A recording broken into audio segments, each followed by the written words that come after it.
मेरे YouTube channel में आपका वेलकम। अच्छा, नॉवेल स्टार्ट करने से पहले मैं कुछ कहना चाहता हूँ। मैंने दो प्रीमियम ग्रुप बनाए हैं। एक नॉवेल हॉल प्रीमियम है और दूसरा 18 प्लस प्रीमियम ग्रुप है। नॉवेल हॉल प्रीमियम में 90 प्लस नॉवेल अपलोड हैं अभी, एंड 18 प्लस में 150 से ज़्यादा अडल्ट नॉवेल अपलोड है। अगर आपको मेरे प्रीमियम ग्रुप की मेंबरशिप लेनी है तो आप मुझे टेलीग्राम पे मैसेज कर सकते हैं। थैंक्स। 381 राक्षस जाति के विनाश का दिन। 15 मिनट बाद बाईचेंग गुआंग ने जुआनबो को नहीं मारा क्योंकि जुआनबो भाग गया। उसने दावा किया कि तब से वह कभी भी इस क्षेत्र में वापस नहीं आएगा, न ही वह कभी और की परवाह करेगा। मूल रूप से बाईचेंग गुआंग उसका पीछा करना और उसे मारना जारी रख सकता था, लेकिन ये जुआनबो बहुत कठिन था। उन्होंने अनुमान लगाया कि जुआनबो के खोल को तोड़ने और उसे मारने में लगातार बमबारी में 10 दिन और 10 रातें लगेंगी। साथ ही उनके क्लाउड फादर भी खतरे में लग रहे थे। उसने जुआनबो के डिस्क जैसे शरीर को, जो एक विशाल पर्वत जैसा दिखता था, घूमते और पृथ्वी को छोड़ते हुए देखा, फिर अपना सिर घुमाया। 17 करोड़ ली दूर तुम धरती के भीतर से फूट पड़े। मेरी मदद करो हाजी गुआंग। बाईचेंग गुआंग ने अपनी उंगली बाहर निकाली। क्लाउड फादर को छोड़ दो। आपके पीछे एक गहरा काला ट्रू ड्रैगन चट्टान की परत से फूटता हुआ आपके बहुत करीब आ रहा था।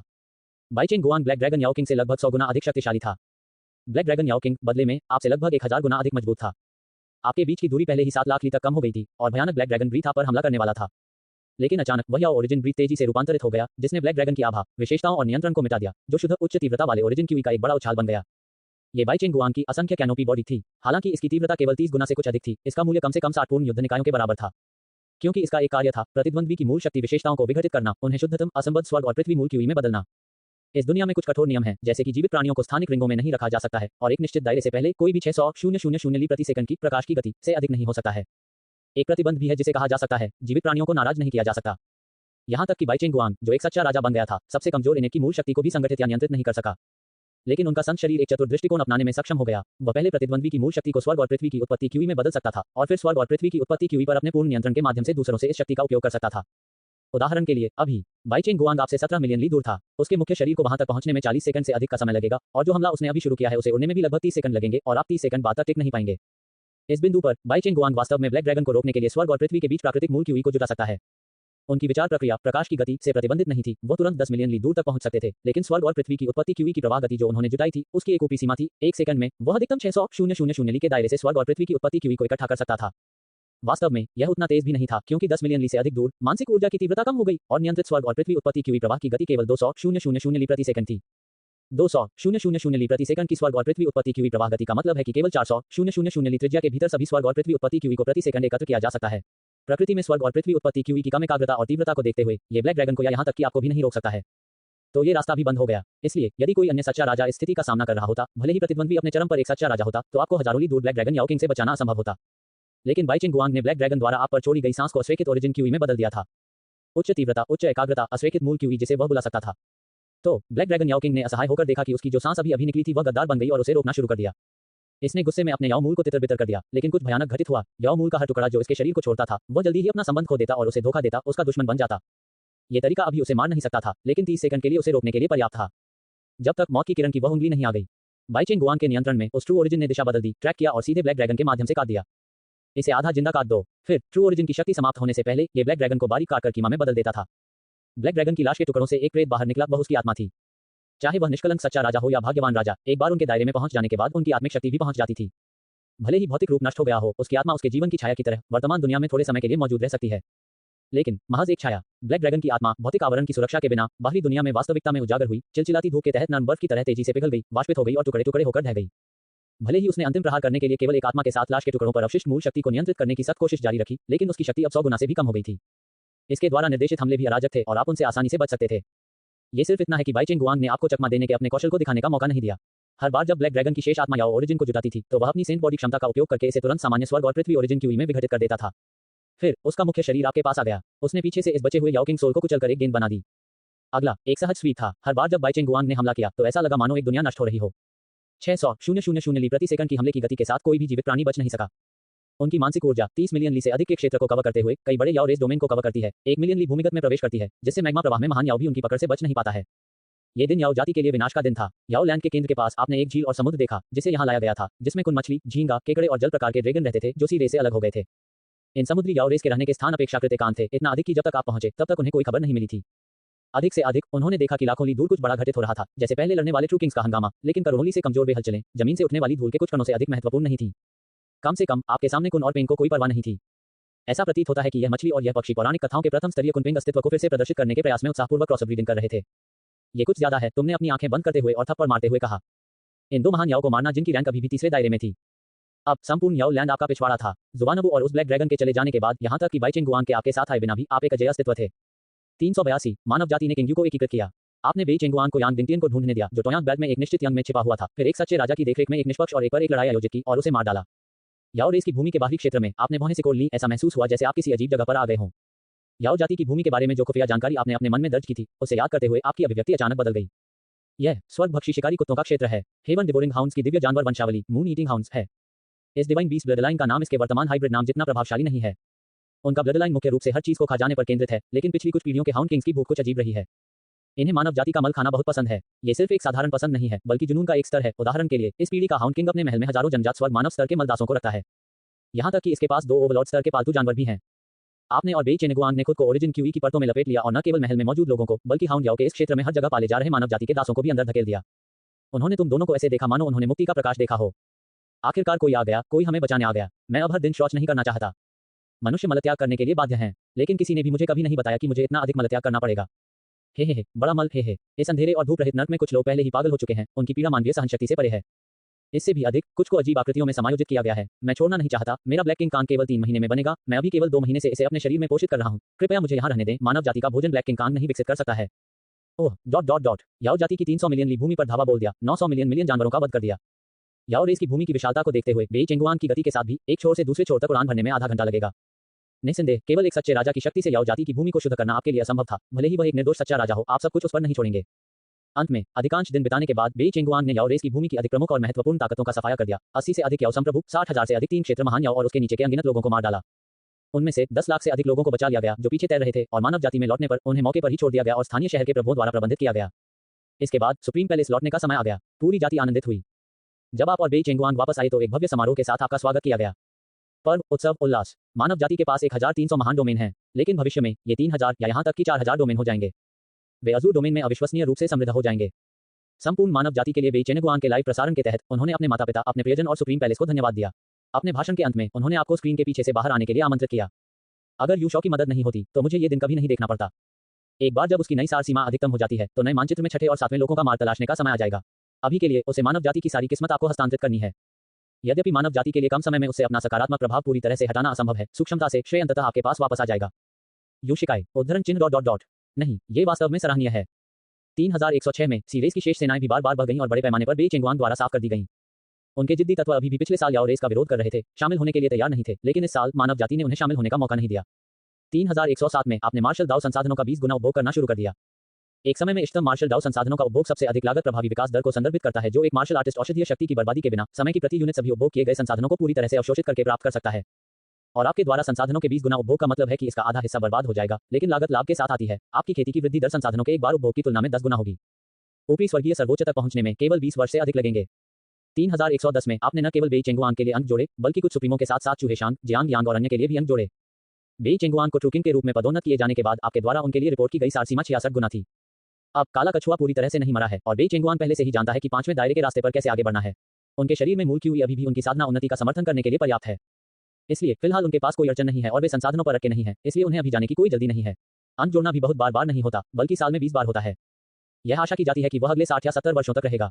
उस समय ये तब भी होगा जब आप उसके सार को अधिकतम कर लेंगे। अन्य सार के लिए उन सुप्रीमों के अलावा जो एक दूसरे के लिए कतार में खड़े हैं, आपने विशेष रूप से चूहेशांग, किन झेनहाई और जूलिंग को चुना। आप उनके सार को अधिकतम करना चाहते हैं और फिर उन्हें सर्वोच्च तक पहुंचने देना चाहते हैं। बेशक ऐसा इसलिए भी है क्योंकि उन्होंने अभी तक सर्वोच्च बनने के एक विचार का सामना नहीं किया है। यहाँ तक कि 2 या 3 गुना सार, अधिकतम नींव और एक संत शरीर के साथ भी एक विचार को सर्वोच्च बनने के लिए शायद 1000 साल लगेंगे। जूलिंगर इन तीनों में एक अपवाद है। उसका सर्वोच्च बनने का एक विचार पहले ही 4 या 5 बार हो चुका है। हर बार जब वह आपको देखती है तो फूट पड़ती है जब उसके सिर को थपथपाने और अंक जोड़ने की आपकी बारी आती है। विभिन्न वातावरणों और मन की स्थितियों के आधार पर एक विचार के सर्वोच्च बनने की संभावना को बढ़ाया जा सकता है। आपको लगता है कि सिर्फ आपको देखकर जूलिंगर की एक विचार से सर्वोच्च बनने की संभावना 1000 गुना बढ़ गई है और उस बिंदु पर पहुंच गई है जहां इसे साल में एक बार ट्रिगर किया जा सकता है। और जब आप उसके सिर पर हाथ फेरते हैं और उसके लिए अंक जोड़ते हैं तो ट्रिगर का मौका 1000 गुना आधार के शीर्ष पर कई हजार या यहाँ तक कि 10,000 गुना तक बढ़ जाएगा। आपने जूलिंगर की सार सीमा 10 गुना निर्धारित की है। यदि संभव हो तो भी आप चाहते हैं कि वह आगे बढ़ने से पहले तब तक प्रतीक्षा करे जब तक कि उसका सार पूरा न हो जाए। उस समय प्रेशरिंग 10,000 ली की सीमा जितनी व्यापक होगी वह उतनी ही मजबूत दिव्य क्षमता को जागृत करेगी और पवित्र शरीर को विकसित करेगी। यूशॉ को अचानक थोड़ा पछतावा महसूस हुआ। जब मैं सुप्रीम बना तो मेरा सार 43 गुना से थोड़ा अधिक था। उस समय ये बहुत अधिक लग रहा था, लेकिन अब जब ये सेटिंग खत्म हो गई है मुझे लगता है कि यह पर्याप्त नहीं है। यदि मैं अपने सार से 100 गुना ऊपर उठकर सर्वोच्च तक पहुंच गया होता तो क्या अब मेरी भविष्य की भविष्यवाणी का समय 90 सेकंड या 2 मिनट तक भी पहुंच जाएगा? यदि यह मेरे सार से 10,000 गुना अधिक होता तो यह 10 मिनट से अधिक पूरे सवा घंटे का हो सकता था। उसने अपना सिर हिलाया, लेकिन यह अफसोस की बात है, दायरे को उल्टा नहीं किया जा सकता। लेकिन बहुत अधिक पछताने की जरूरत नहीं है, क्योंकि प्रमुख क्षेत्र ही मुख्य शक्ति हैं। जब मैं छठे और सातवें क्षेत्र में कानून को नियंत्रित कर सकता हूं, तो मैं सीधे तौर पर संत निकाय की शक्ति को बड़े अंतर से बढ़ाने में सक्षम हो सकता हूं। चौथा अपडेट ओमेगा 383 सिग्मा जियांग यांग। वर्ष 3120 में ग्रीन डोमेन ने याओ जाति के कब्जे वाली राक्षसी भूमि और याओ भूमि को तेजी से आत्मसात कर लिया। याओ जाति की बहुत कम संख्या ही बची। मानव जाति ने केवल कुछ कम नुकसान पहुंचाने वाले याओ को संरक्षित किया है, जैसे केंचुए और जमीनी ड्रैगन जो मिट्टी खाते हैं। सनबर्ड्स और किलिंस जैसे लड़ाकू याओ सभी नष्ट हो गए। वर्ष 3125 में सीरेस्ट समुद्री क्षेत्र में विस्तार के खिलाफ अभियान के दौरान किन झेन हाई को किसी भी जीवन मृत्यु संकट का सामना नहीं करना पड़ा। उन्होंने भावनाओं से भरकर सीरेस के प्रति मानव जाति के विभिन्न स्नेह को देखा। यह एक सपने जैसा है। जैसे ही उन्होंने विचार किया, उन्होंने आध्यात्मिक प्रकाश का स्वागत किया जो सर्वोच्च बनने का प्रतीक था। उनका वर्तमान सार 2.37 गुना है, एक ऐसा मूल्य जो आपके जबरदस्त पक्षपात के साथ अधिकांश सुप्रीमों से भी अधिक है। अधिकांश सुप्रीम अभी भी कतार में है, उनका सार 1.2 गुना तक भी नहीं पहुंच रहा है ना? युनशॉ पूछने के अलावा कुछ नहीं कर सका। उन सर्वोच्चों के ऊपर सैकड़ों अरब नई पीढ़ी के ग्रीन डोमेन मानव हैं। किन झेन हाई 45,000 मील तक हावी। वह पहले से ही आप पर बहुत अधिक बकाया है और अब इस दायरे में रहना नहीं चाहता था। इसके अलावा यदि उसने अभी इस अवसर का लाभ नहीं उठाया तो उसे अगले अवसर के लिए सैकड़ों वर्षों तक इंतजार करना पड़ सकता है। अब और देर करने की कोई जरूरत नहीं थी। आपने उनकी उपलब्धि के बारे में जाना और बाद में उन्हें बधाई दी, ये जानकर कि उनके सेंट बॉडी का विकास पथ यूशी के अनुकरण से बिल्कुल अलग था। उनके अधिपति चरण में उनके संत शरीर में एक साथ दो अधिपति इरादे मार्शल दाओविल थे। एक अधिपति इरादे की वृद्धि दूसरे के विकास को प्रेरित करेगी, लेकिन इन दोनों का उपयोग केवल उनके बीच स्विच करके किया जा सकता है और केवल एक बार ही शक्ति का प्रयोग किया जा सकता है। युनशी के अनुकरण में उनके विकसित सेंट बॉडी ने उनकी विकास दर को फिर से दोगुना करने की अनुमति दी और वह दो प्रणालियों को एक साथ जोड़ सकते थे, युद्ध शक्ति को दोगुना कर सकते थे और विशेष विशेषताओं को दोगुना कर सकते थे। इस बार उसकी विकास दर 3 गुना हो गई और वह एक साथ अपने भीतर 3 प्रणालियां रख सकता था, लेकिन वह युद्ध शक्ति और विशेष विशेषताओं को तिगुना करने के लिए तीनों प्रणालियों को एक साथ नहीं जोड़ सका। अधिक से अधिक वह व्यक्तिगत रूप से विशेष विशेषताओं को तिगुना कर सकता था या व्यक्तिगत रूप से युद्ध शक्ति को तिगुना कर सकता था। युनशॉ कुछ मायनों में ये कमजोर करने वाला है, लेकिन कुल मिलाकर यह अभी भी मजबूत करने वाला है। उदाहरण के लिए उनकी मूल सुप्रीम सेंट बॉडी की अपग्रेड गति 4 गुना थी, जिससे उन्हें दोगुने मूल्यों पर झुलसाने वाला और ठंडक देने वाला दोनों प्रभाव प्राप्त करने की अनुमति मिली। अब उसकी अपग्रेड गति 9 गुना है। एक प्रणाली की प्रगति अन्य 2 को चलाती है, अतिरिक्त 3 बार गुना करती है, लेकिन वह केवल व्यक्तिगत रूप से ट्रिपल मान और एक प्रभाव रख सकता है या एक ही समय में झुलसाने वाला, ठंड और लकवाग्रस्त प्रभाव रख सकता है। युद्ध शक्ति के नजरिए से ये थोड़ा नुकसान हो सकता है। एक प्रभाव के साथ एक साधारण ट्रिपल मूल्य 2 प्रभावों के साथ दोहरे मूल्यों जितना अच्छा नहीं हो सकता है। हालांकि 3 सिस्टम रखने का मतलब है कि उसकी खेती की प्रगति की गति बहुत बढ़ गई है और उसका भविष्य और भी अधिक आशाजनक है। वर्ष 3130 में जियांग यांग की स्वविकसित प्रणाली आधे चरण वाले सर्वोच्च दायरे तक पहुंच गई थी। अपने शरीर के भीतर यांग फायर मुद्दे को हल करने के लिए उन्होंने संतुलन के मूल को संलग्न करने के लिए बर्फ विशेषता सामग्री की खोज शुरू की। फिर फ्रॉस्ट स्काई स्नो माउंटेन के फ्रॉस्ट स्नो संप्रदाय ने बेई चेंगुआन पर एहसान करने के लिए इस रिश्ते का इस्तेमाल किया कि जियांग यांग और बेई चेंगुआन दोनों आपके दत्तक पुत्र थे, जिन्होंने अपने सबसे कीमती हॉट ऑफ एक्सट्रीम आइस को जियांग यांग को देने के लिए पेश किया, जिसे फ्रॉस्ट स्काई स्नो माउंटेन के भीतर 10,000 वर्षों से अधिक समय से पाला गया था। जियांग यांग फ्रॉस्ट स्काई स्नो माउंटेन पर गए, हॉट ऑफ एक्सट्रीम आइस को स्वीकार किया और अपने स्वनिर्मित सिस्टम के चौथे क्षेत्र में अपने उत्परिवर्तन को पूरा करने के लिए इसका संतोषजनक उपयोग किया। फिर उन्होंने कहा, आपने फ्रॉस्ट स्नो सेक्ट ने बहुत अच्छा किया है। मैं आपका जिक्र बिग ब्रदर हाजी गुआंग से करूंगा। इस प्रक्रिया के दौरान आप चुपचाप दूर से सब कुछ देखते रहे। आपने इस पीढ़ी की फ्रॉस्ट स्नो संप्रदाय की संत तान तायुए और तान तायु की मंगेतर हुआन फैन को देखा। वे दोनों जुलूस में सबसे आगे जियांग यांग का सम्मानपूर्वक स्वागत कर रहे थे। वे इस राजा बेई चेंग के शपथ ग्रहण भाई पर एक अच्छी छाप छोड़ना चाहते थे। जियांग यांग ने अपने हाथ में हॉट ऑफ एक्सट्रीम आइस पकड़ रखा था। उसके चेहरे पर एक खुशी भरी मुस्कान थी जो व्यावहारिक रूप से लार टपका रही थी। उन्होंने टैन तायु पर एक नजर भी नहीं बख्शी। बाद में आपने जियांग यांग से पूछा, जब आप स्वयं फ्रॉस्ट स्नो संप्रदाय में गए तो क्या आपको ऐसा महसूस नहीं हुआ कि एक निश्चित महिला बहुत खास थी? जियांग यांग हे चरम बर्फ का दिल। वह महिला जो सबसे आगे आपका स्वागत कर रही थी, वह फ्रॉस्ट स्नो संप्रदाय की संत है। वह किसी अन्य पुरुष से शादी करने वाली है। The hot of extreme ice बहुत अद्भुत है। मैं आपसे एक प्रश्न पूछ रहा हूं। तो उछले और उसके सिर पर जोर से तमाचा मारा। जियांग यांग ने फिर शून्यता से देखा। महिला? कौन सी महिला? अगर वह शादी करती है तो वह शादी करती है, इससे मुझे क्या लेना देना है? आप एक पल के लिए चुप हो गए। कोई बात नहीं, जाओ अकेले खेलो।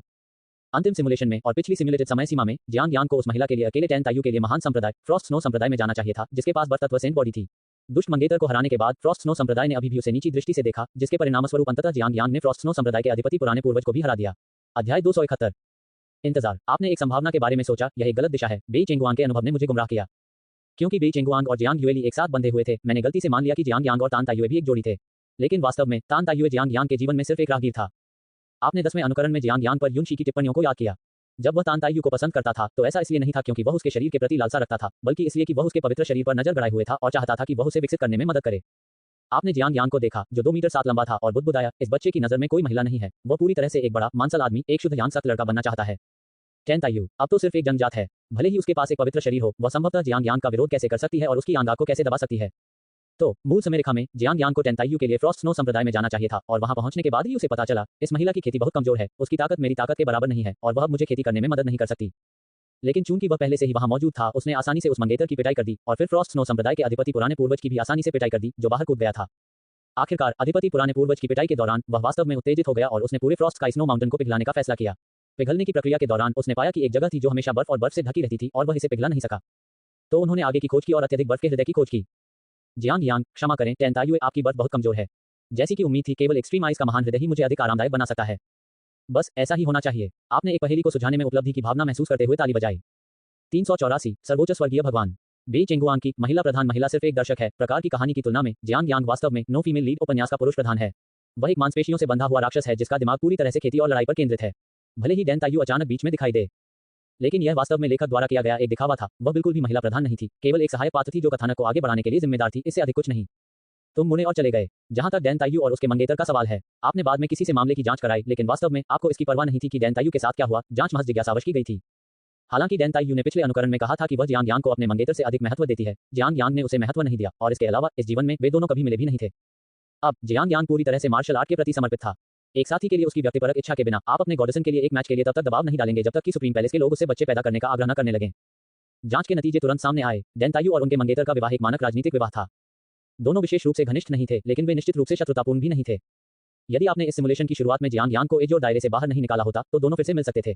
डैन तायू को यह लड़का जीवन भर याद रहेगा जिसने उसे आश्चर्यचकित कर दिया था, और उस समय उसका मंगेतर थोड़ा सा साधारण लग रहा होगा। चूंकि दोनों के बीच कोई भावनात्मक आधार नहीं था, डैन तायू ने व्यक्त किया कि वह एक बेहतर इंसान बनना चाहती थी।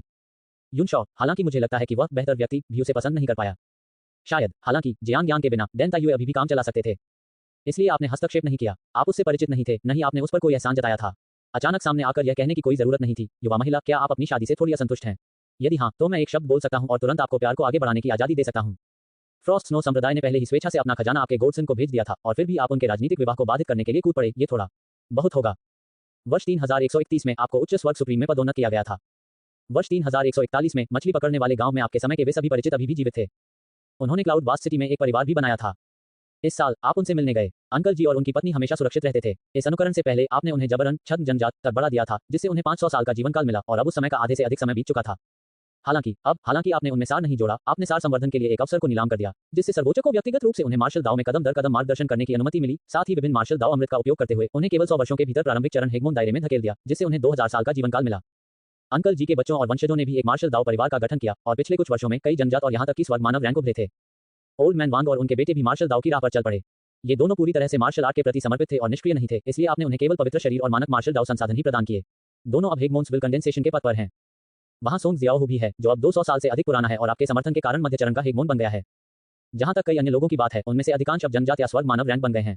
इस अनुकरण को शुरू हुए 300 साल से भी कम समय बीत चुका है, और आपके लगभग किसी भी परिचित की वृद्धावस्था में मृत्यु नहीं हुई है। हालांकि क्लाउड विशाल क्षेत्र में उल्का स्ट्रीम संप्रदाय जैसे स्थानों के कुछ लोग पहले मानव दानव युद्ध क्षेत्र, मानव राक्षस युद्ध क्षेत्र और दानव भूमि में विस्तार के दौरान मर गए थे। उनमें से अधिकांश को आप नाम से भी नहीं जानते थे, और वे सिमुलेशन में दिखाई नहीं दिए थे, इसलिए आपने केवल हल्की सी आह भरी। वर्ष 3155 में आपने बेई चेंगुआंग से 5वें क्षेत्र पर उनके विचार सीखे। यह उस उत्कृष्ट प्रणाली के मूलभूत सिद्धांतों की अधिक गहन समझ प्राप्त करने के बारे में था, जिसे कोई विकसित करता है, इसे इसके सार से समझते हैं। बेई चेंगुआंग ने उस समय कहा था, अगर हम पिछले डिवीजनों का अनुसरण करते हुए 5वें क्षेत्र को प्रारंभिक चरण, मध्य चरण, अंतिम चरण और चरम में विभाजित करते हैं, तो ऐसा पदानुक्रमित विभाजन सटीक नहीं है। शब्दावली के साथ कुछ मुद्दे हैं। एक अधिक सटीक विभाजन प्रवेश स्तर, छोटी उपलब्धि, प्रमुख उपलब्धि और पूर्णता है। बेई चेंगुआंग ने जिस युवानली प्रणाली को आप विकसित करते हैं उसे सर्वोच्च युवान प्रणाली नाम दिया है। जब कोई चौथे दायरे के शिखर पर पहुंच जाता है और सर्वोच्च युवान प्रणाली की प्रवेश स्तर की समझ हासिल कर लेता है, तो वह सदी के राजा की राह पर आगे बढ़ना शुरू कर सकता है। समझ में एक मामूली उपलब्धि वास्तव में एक सच्चे राजा के मध्यम चरण से मेल खाती है। सादृश्य से प्रमुख उपलब्धि अंतिम चरण है। जब कोई व्यक्ति पूरी तरह से समझ जाता है और समझ में पूर्णता तक पहुंच जाता है, तो यह वास्तव में 5वें दायरे के शिखर तक पहुंचने का प्रतीक है। अपने सार में 60 गुना से अधिक की वृद्धि के तहत बेई चेंगुआंग की प्रतिभा और समझने की क्षमता उनके मूल से लगभग 4 गुना तक बढ़ गई, जिससे उनकी तीव्र समझ विकसित हुई। उनकी वर्तमान विशिष्ट रैंक वास्तव में केवल मामूली उपलब्धि है, लेकिन उनका क्षेत्र पहले ही पूर्णता तक पहुंच चुका है। आपने पूछा, क्या ऐसा है कि आप बहुत जल्दी समझ जाते हैं, इसलिए आपकी समतल करने की गति बरकरार नहीं रह पाती? बेई चेंगुआंग ने अपना सिर हिलाया। नहीं, ऐसा है कि मेरे भीतर की ऊर्जा खत्म हो गई है। उसे अब ब्रेक थ्रू रैंक के लिए पर्याप्त संसाधनों की आवश्यकता है, माइनर अचीवमेंट टू किंग से सीधे परफेक्शन तक। समस्या यह है कि अपने वर्तमान 60 गुना सार के साथ उसे संभवतः पूर्णता वाले सच्चे राजा की ओर आगे बढ़ने के लिए पूरे एजोर क्षेत्र को खाली करना होगा। यदि एक प्रवेश स्तर का सच्चा राजा आधार मूल्य से सिर्फ 1 गुना है, तो छोटी उपलब्धि 8 गुना है, प्रमुख उपलब्धि 64 गुना है और पूर्णता 512 गुना है। संसाधनों की कमी के कारण मैं वर्तमान में केवल 12 बार ही हूं, जिसका अर्थ है कि मैंने अभी कुछ समय पहले ही मामूली उपलब्धि में कदम रखा है। एक 12 गुना सच्चा राजा पवित्र शरीर और सार के साथ मिलकर एक कांटेदार शैतान राजा की शक्ति से 20,000 गुना अधिक होता है, लेकिन यह अभी भी उसकी सीमा से बहुत दूर है। युन शॉ को थोड़ा सूखा महसूस हुआ। बेई चेंगुआंग की चरम ट्रू किंग शक्ति थॉर्न डेविल किंग से लाखों गुना अधिक थी। आपको थोड़ी चुनौती महसूस होने लगी। ऐसा प्रतीत होता है कि यह 5वां क्षेत्र आपके लिए चीजें कठिन बना रहा है। लेकिन अगर किसी को वास्तव में कल्टीवेशन सिस्टम की अपनी समझ के आधार पर रैंक आगे बढ़ाना है, तो क्या जियांग यांग तुरंत अधिकतम रैंक तक नहीं पहुंच जाएगा? उस पल में आपने और बेई चेंगुआंग ने एक साथ उस बड़े आदमी के बारे में सोचा जो 2 मीटर 90 सेंटीमीटर लंबा था। जियांग यांग की शुद्ध यांग प्रणाली कुछ ऐसी थी जिसे उन्होंने शुरुआत से थोड़ा थोड़ा करके बनाया था, इसलिए इस उत्कृष्ट प्रणाली की उनकी समझ पहले से ही पूर्णता पर थी। इसका मतलब यह था कि एक बार जब वह चौथे क्षेत्र के शिखर पर पहुंच गया तो चौथे क्षेत्र के शिखर से पांचवें क्षेत्र की पूर्णता तक का उसका रास्ता पूरी तरह से अबाधित होगा। उसे ब्रेक थ्रू करने और बिना किसी बाधा के रैंक आगे बढ़ाने के लिए केवल पर्याप्त संसाधनों की आवश्यकता होगी।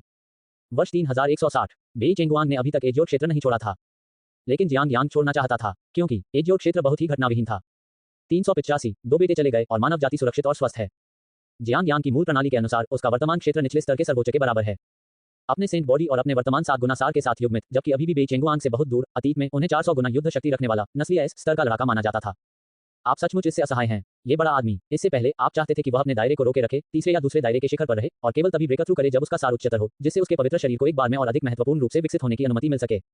लेकिन वह अनिच्छुक था। सतह पर उसने सिर हिलाया और झुकते हुए कहा, गॉडफादर, मैं समझता हूं। फिर वह तुरंत टोयांग के लिए उड़ गया और चुपचाप एक सफलता हासिल की। क्योंकि कल्टीवेशन प्रणालियां अलग थीं, आपको उसके ब्रेक थ्रू के 10 साल से अधिक समय बाद तक यह एहसास नहीं हुआ कि कुछ गलत था। अब ये बड़ा आदमी फिर से शिकायत कर रहा है कि किंगयू में रहने से कोई लड़ाई नहीं होती, कोई प्रतिद्वंद भी नहीं होता और उसे बार बार अपना सिर आपसे रगड़वाना पड़ता है, जो अविश्वसनीय रूप से उबाऊ है। इसलिए वह जल्दी निकलना चाहता है। अब मुझे सालाना केवल 10 स्टेट पॉइंट मिलते हैं। 52 गुना की मेरी वर्तमान सार सीमा के आधार पर मुझे किंगयू में 400 साल और सहने होंगे। ये कैसे संभव है? मैं 40 साल भी नहीं रह सकता, अब 4 साल भी नहीं। जिन चीजों की दूसरे लोग मांग करते हैं, तुम छोटे बच्चे उन्हें घिसे पिटे जूतों की तरह त्याग देते हो। आपको निराशा का भाव महसूस हुआ। ये बच्चा बेई चेंगुआंग जितना आज्ञाकारी और समझदार क्यों नहीं हो सका?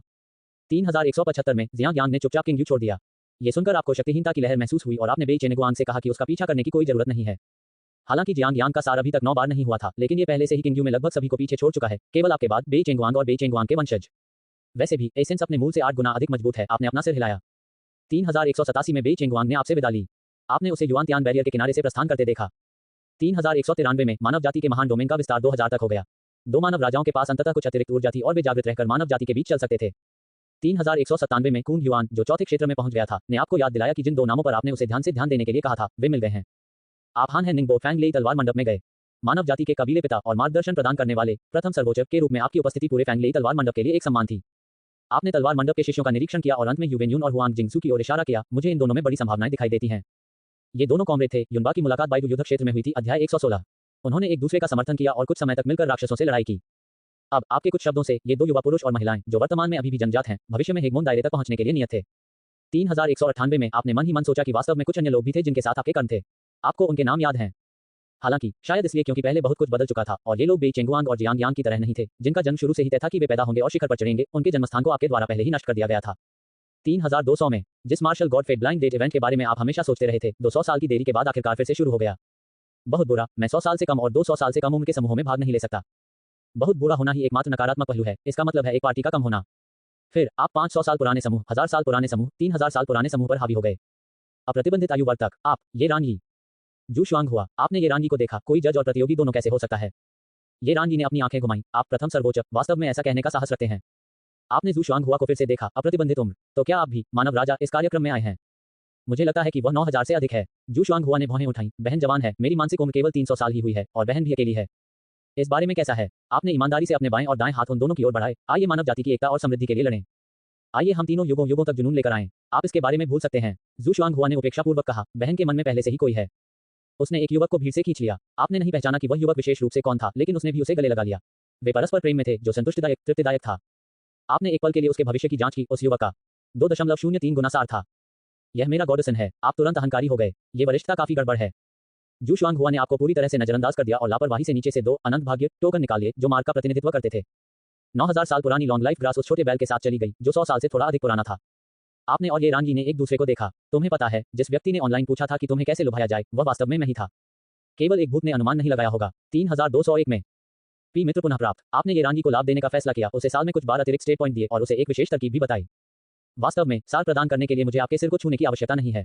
इसके विपरीत आप मेरे सिर को भी छू सकते हैं। सचमुच? ये रानगी ने आश्चर्य से कहा। फिर प्रतिशोधपूर्ण मानसिकता के साथ उसने गुस्से से आपके बालों पर पंजा मारा। आपने उसके हाथ पर तमाचा मारा। वह सिर नहीं। ये रानगी ने अपनी आंखें घुमाई और तुम्हें थप्पड़ मारा। तुमने अंदर ही अंदर व्यंग्य किया। एक नए उन्नत छद्म राजा के रूप में आपकी वर्तमान युद्ध शक्ति के साथ हजारों गुना अधिक मजबूत, आपके शरीर की क्रूरता अविश्वसनीय रूप से भयानक स्तर पर पहुंच गई थी। ये रानगी अब केवल लगभग 40 गुना अधिक मजबूत था। वह आपके सिर पर थप्पड़ कैसे मार सकती है? बल इतना कोमल था कि ये दुलार जैसा था। लेकिन आपने अभी भी बहुत दर्द होने का नाटक किया और तरह तरह की अजीब आवाजें निकाली। ये रानगी ने शायद ही कभी आपको ऐसी कमजोरी दिखाते हुए देखा हो और तुरंत थप्पड़ों की बौछार शुरू कर दी। अंततः आपको लात भी मारी। उसने तुम्हें उल्टियां भी कराई। यू शॉट, सचमुच क्रूर। कोई इतना हिंसक व्यक्ति कैसे हो सकता है? जब तक आपने उसके ऊपर उल्टी नहीं कर दी तब तक उसे अचानक एहसास नहीं हुआ कि कुछ गड़बड़ है। तुम बूढ़े हो, आप वास्तव में इसका आनंद ले रहे हैं। 3209 में डू race, tree race, stoneman race. ये मूल रूप से तटस्थ या दानव समर्थक या रेस समूह या तो मानव जाति के अधीन हो गए या सीधे नष्ट कर दिए गए। केवल वे समूह जो शुरू से ही मानव जाति की ओर झुके थे, बिना किसी विश्वासघात या निष्ठा में बदलाव के मैत्रीपूर्ण जाति की उपाधि बरकरार रख सकते थे। अन्य सभी समूह अधीनस्थ जातियां थे। 386 3.5 गुना 11। जागीरदार जातियों को न केवल उन संसाधनों की अत्यधिक मांग होती है जो वे सालाना प्रदान करते हैं, बल्कि उन्हें मानव जाति को अपने से श्रेष्ठ मानने की भी आवश्यकता होती है, चाहे वे उनके क्षेत्रों के भीतर हो या बाहर। जब मानव जाति उनका सामना करती है तो उनकी स्थिति स्वचालित रूप से 1.5 दायरे तक बढ़ जाती है। इसका मतलब यह है कि एक इनेट ग्रेड मानव जाति का व्यक्ति अपने सामान्य तीसरे दायरे के समकक्षों की तुलना में जागीरदार जातियों के बीच एक उच्च स्थान रखता है और केवल तीसरे दायरे के अंतिम चरण के लोग ही उसे दबा सकते हैं। लेकिन फिर भी उन्हें उसके लिए बुनियादी सम्मान बनाए रखना चाहिए और उसे लापरवाही से अपमानित नहीं करना चाहिए। सन 3215 में आप सर्वोच्च भवन में विराजमान थे। आपने गहरी सांस छोड़ी। 300 साल से अधिक समय हो गया है, मैं अंततः शिखर पर पहुंच गया हूं। पूरे 346 साल और मैं आखिरकार पहली बार शिखर पर पहुंच गया हूं। बहुत बढ़िया। इस दिन आप 360 वर्ष के हैं। 43.76 गुना आपके सार के साथ और आपका क्षेत्र चरम सर्वोच्च सार गुणक सहित मूल्य 270,000 तक पहुंच जाता है। कांटेदार शैतान राजा सबसे कमजोर सच्चा राजा है। न केवल उसकी रैंक एक सच्चे राजा की है, बल्कि उसके पास कोई अतिरिक्त गुणक भी नहीं है। उसकी युद्ध शक्ति केवल 9 लाख से अधिक बार एक नए उन्नत छद्म राजा की है। यह मेरे 3 गुना से कुछ ही अधिक है। सेंट बॉडी की भविष्य दृष्टि का उपयोग करके मैं उससे लड़ सकता हूं। 10 पीढ़ियों की विरासत का पालन करते हुए मैं 11वां भी एक सच्चे राजा से लड़ने में सक्षम अस्तित्व हूं। इसके बाद मैं सच्चे राजा की ओर आगे बढ़ूंगा। शुरुआत में 40 गुना गुणक वाला सच्चा राजा बनूंगा। यू शॉ ने भौहें चढ़ा ली। अंतर कम हो रहा था। उनके उच्च सार द्वारा बनाया गया अंतर कम हो रहा था क्योंकि अन्य प्राणियों के संत निकाय धीरे धीरे अपने दायरे की प्रगति के साथ विकसित हो रहे थे और उनके गुणक उत्तरोत्तर बढ़ रहे थे। उन 2 मानव राजाओं की युद्ध शक्ति गुणक 10 गुना से भी अधिक थी। ब्लैक ड्रैगन डेमन किंग के पास पूरे 20 बार भी था। ट्रू किंग दायरे में वह अच्छी संख्या के मामले में अपने प्रतिद्वंद्वी से केवल 2 गुना मजबूत था। यद्यपि एंड टाइम मैनिफेस्टेशन बॉडी का तंत्र तेजी से विस्तृत होता जा रहा है, ये संख्यात्मक मूल्य प्रदान नहीं करता है। यह एक घातक दोष है। इस अनुकरण के लिए मैं निश्चित रूप से कल्टीवेशन को चुनूंगा। जब तक कि कोई अप्रत्याशित घटना अचानक मेरे सार को 40 गुना से 400 गुना तक न बढ़ा दे, मुझे कम से कम पीक सुप्रीम की कल्टीवेशन को चुनना होगा। लेकिन अगर यह जारी रहा तो क्या मैं केवल तंत्र और कोई संख्यात्मक मूल्य वाला व्यक्ति नहीं बन जाऊंगा? युन शॉ ने वर्षों पहले देखी गई एक प्रसिद्ध एनीमे को याद किया, जहां पात्रों के तंत्र अगले की तुलना में अधिक अपमानजनक थे, लेकिन उनके संख्यात्मक मूल्यों को देखते हुए पूरी श्रृंखला में सबसे मजबूत अभी भी अंतरिक्ष में फंसा हुआ था, पृथ्वी के बाहर जीवित रहने की क्षमता के बिना भी। संख्यात्मक मूल्यों के बिना मैं भविष्य में विशेषज्ञों का सामना करते समय सुरक्षा को भी तोड़ने में सक्षम नहीं हो पाऊंगा। आप बस मेरे लिए सार की दिव्य क्षमता विकसित करें। वर्ष 3220। वास्तव में एक उत्कृष्ट प्रणाली के मूल सार को समझना अभी भी बहुत कठिन है। आप सोच में डूब गए। यदि प्रतिभा को परिमाणित किया जाए तो एक सामान्य व्यक्ति के पास एक बिंदु होगा। अधिकांश हेगमोन्स के पास 4 से 5 अंक होंगे, जो पहले से ही एक उच्च मूल्य है। प्रत्येक बिंदु एक गुणात्मक परिवर्तन से अधिक मजबूत है। वर्तमान मानव जाति के सर्वोच्चों में से अधिकांश के पास 7 या 8 अंक होंगे, जिनमें से उत्कृष्ट लोग केवल 10 अंक से अधिक तक पहुंच सकेंगे। दूसरी ओर बेई चेंगुआन के पास 20 अंक मूल मूल्य थे और उसके सार से बढ़ने के बाद ये पहले ही 80 अंक तक पहुंच गया था। जहां तक जियांग यांगुआन का सवाल है, उसका प्रारंभिक मूल्य 100 अंक था, लेकिन वह बहुत तेजी से आगे बढ़ा, इसलिए उसका सार ज्यादा नहीं बढ़ा। इस प्रकार उसकी समझने की क्षमता वर्तमान में केवल 200 अंक है। प्रतिभा समझने की क्षमता एक महत्वपूर्ण गुण जो किसी भी मार्शल आर्टिस्ट के जीवन में चलता है, फिर भी इसमें सुधार की कठिनाई साधना शक्ति की तुलना में अनगिनत गुना है। सामान्य समय में यह मार्शल आर्ट सीखने की गति, क्यूई परिसंचरण मार्गों को समायोजित करने की क्षमता, युद्ध तकनीकों आदि का प्रतीक है। प्रमुख क्षेत्रों से गुजरते समय, जैसे कि इनिट सेंसिंग ओरिजिन क्यूई, हेगमोन का हेगमोनिक इरादे का पथ, सर्वोच्च बनने के लिए सर्वोच्च का एकल विचार, उच्च समझ की क्षमता अतिरिक्त गति बोनस प्रदान कर सकती है। हालांकि राजा बनने के विपरीत पहले के कुछ लोगों में समझने की क्षमता के अलावा मार्शल आर्ट अमृत और भयानक योग्यता के प्रभाव भी बेहद महत्वपूर्ण हैं। लेकिन राजा बनने के लिए सिर्फ समझने की क्षमता ही देखी जाती है, किसी और चीज की परवाह किए बिना। आपके 43 गुना सार के प्रभाव में आपकी समझने की क्षमता लगभग 3.5 गुना है। क्या इससे मेरे लिए चीजें मुश्किल नहीं हो रही हैं, युन? आप हताश थे। इनिट सेंसिंग ओरिजिन क्यूई मूल रूप से उस समय आपके लिए एक बड़ी बाधा थी, जिसे आपने अमृत का सेवन करके जबरन दूर कर लिया था। जहां तक आधिपत्यवादी इरादे के पद की बात है, तब आपकी मनस्थिति बिल्कुल ठीक थी, इसलिए चलने में कोई कठिनाई नहीं हुई। सर्वोच्च बनने का सबसे बाधाकारी एकल विचार उस समय आपके 40 गुना सार और तात्कालिक सत्य अभिव्यक्ति शरीर के सामने एक मजाक बन गया। आप औसतन हर कुछ वर्षों में इसकी उम्मीद कर सकते हैं, और यदि आप थोड़ा अधिक उत्साहित होते तो ये हर 10 या दर्जनों दिनों में आती। केवल इस 5वें दायरे में खेती प्रणाली की जड़ को समझने की आवश्यकता है। ये सबसे कठिन हिस्सा है। यह कोई ऐसी चीज नहीं है जिसे केवल किताबें पढ़ने या मार्शल आर्ट ज्ञान के बारे में अधिक जानने से समझा जा सकता है। एक तरह से ये दाव को समझना है। यू शॉ, क्या इस तरह के विशुद्ध संख्यात्मक मार्शल दाव में समझने लायक कुछ भी गहरा है? गहन एवं रहस्यमय, इसे शब्दों में व्यक्त नहीं किया जा सकता। लेकिन मेरे पास तुम्हारे साथ बिताने के लिए समय है। तुमने व्यंग्य किया, एक पीक सुप्रीम 6000 वर्षों तक जीवित रहता है, जिसका अर्थ है कि आप लगभग 40,000 वर्षों तक जीवित रह सकते हैं। यदि आपका सार 40,000 वर्षों के बाद 400 गुना तक बढ़ जाता है, तो आपकी जीवन सीमा बढ़कर 1,20,000 वर्ष हो जाएगी, जिसमें 80,000 वर्ष और जुड़ जाएंगे। इसके अलावा जब मेरा सार बढ़ता है, हालांकि मेरी समझने की क्षमता थोड़ी बढ़ जाती है, लेकिन इसमें धीरे धीरे सुधार हो रहा है। और जल्द ही हचिगुआंग और अन्य 6ठे या 7वें क्षेत्र में आगे बढ़ेंगे, और वे स्वर्ग और पृथ्वी के खजाने का उत्पादन करने में सक्षम हो सकते हैं, जो समझने की क्षमता को बढ़ा सकते हैं, या यहां तक कि मुझे समझने के लिए सीधे कानून प्रदर्शित कर सकते हैं, या कुछ दाव कॉम्प्रिहेंशन स्टोन्स और अन्य सहायक उपकरण प्राप्त कर सकते हैं। कल्पना करते समय आपने ग्रेट दाव को समझने में प्रतिदिन 2 घंटे बिताने का निर्णय लिया। ऐसे मामलों में जल्दबाजी नहीं की जा सकती, इसलिए कोई जल्दी नहीं है। वर्ष 3221 में आपने एक बग का शोषण करना शुरू किया। फ्यूचर साइट का उपयोग करके आपने अनगिनत समझ को एकत्रित किया है। शुद्ध भविष्य दृष्टि खेती को वापस नहीं ला सकती, लेकिन यह उस अनुभव की यादें वापस ला सकती है। समझ भी स्मृति है, केवल इसलिए कि मानसिक ऊर्जा की एक सीमा होती है। बहुत अधिक जानकारी प्राप्त करने से थकान होती है, और थकान से समझने की क्षमता कम हो जाती है। अब आप फ्यूचर साइट का उपयोग दिन में अधिकतम 1 लाख बार करते हैं, फिर इन 1 मिनट की समझ को ढेर कर दें। दुर्भाग्य से इन रुक कर चलने वाले 1 मिनट के सत्रों का प्रभाव बहुत कम होता है। प्रतिदिन 1 लाख मिनट की कुल अवधि 2 महीने तक जुड़ जाती है, लेकिन वास्तविक प्रभाव केवल 5 दिनों की निरंतर आत्मसमझ के बराबर होता है। दिन में 2 घंटे की तुलना में ये 60 गुना गति वृद्धि है। वर्ष 3225 में अपने खाली समय में आपने इस बात पर भी शोक व्यक्त किया कि आपने संसाधनों को बचाने के लिए पहले अपना असली सार कम नहीं किया था। यदि वास्तविक सार को कम कर दिया गया तो न केवल आपकी समझने की क्षमता में काफी गिरावट आएगी, बल्कि हर साल होने वाली प्राकृतिक 1% सार वृद्धि में भी कटौती होगी। अच्छी बात है कि मैंने कोई शॉर्टकट अपनाने की कोशिश नहीं की, अन्यथा यह अनुकरण और यहां तक कि भविष्य के अनुकरण मेरे लिए पीड़ादायक होते। 387 वू गुइरेन अंततः प्रकट हुए। वर्ष 3227 में आपने अक्सर वाटर स्पिरिट रेस जैसी जगहों की यात्रा की। वर्तमान में अंतहीन सागर के कई क्षेत्र मानव जाति के लिए अनुपयुक्त हैं और जलात्माओं को आवंटित किए गए हैं। वर्ष 3241 में आपको महसूस हुआ कि आपने अपनी सर्वोच्च उत्पत्ति प्रणाली की चरणबद्ध समझ हासिल कर ली है। बेई चेंगुआन के अनुसार आत्मज्ञान के इस मार्ग पर 1 मीटर की लंबाई देखने से व्यक्ति सच्चे राजा की ओर आगे बढ़ सकता है, और मैं वर्तमान में 0.1 मीटर पर हूँ। आपकी इसे भूल जाओ, भले ही बाद में यह निश्चित रूप से कठिन हो जाएगा। प्रगति पट्टी देखना एक अच्छी बात है। वर्ष 3245 अब जब याओ जाति और राक्षसों का उन्मूलन हो गया है तो अब कोई अनिवार्य जनजात भर्ती नहीं है, लेकिन मानव जाति के उच्च सार द्वारा लाई गई उच्च खपत के कारण एजियो डोमेन में मार्शल आर्ट प्रशिक्षण के मानकों में भी काफी वृद्धि हुई है। यहाँ उल्लिखित मानक का तात्पर्य है मार्शल दाव संसाधनों के लिए आधिकारिक सब्सिडी प्राप्त करने के लिए व्यक्ति को पर्याप्त उत्कृष्ट होना चाहिए। यह आम लोगों को मार्शल दाव को आगे बढ़ाने से रोकने के बारे में नहीं है, बल्कि यह है कि सामान्य प्रतिभा वाले लोगों को संसाधन सब्सिडी नहीं मिलती है। यदि वे मार्शल आर्ट का अभ्यास करना चाहते हैं तो उन्हें स्वयं कई गुना अधिक प्रयास करना होगा।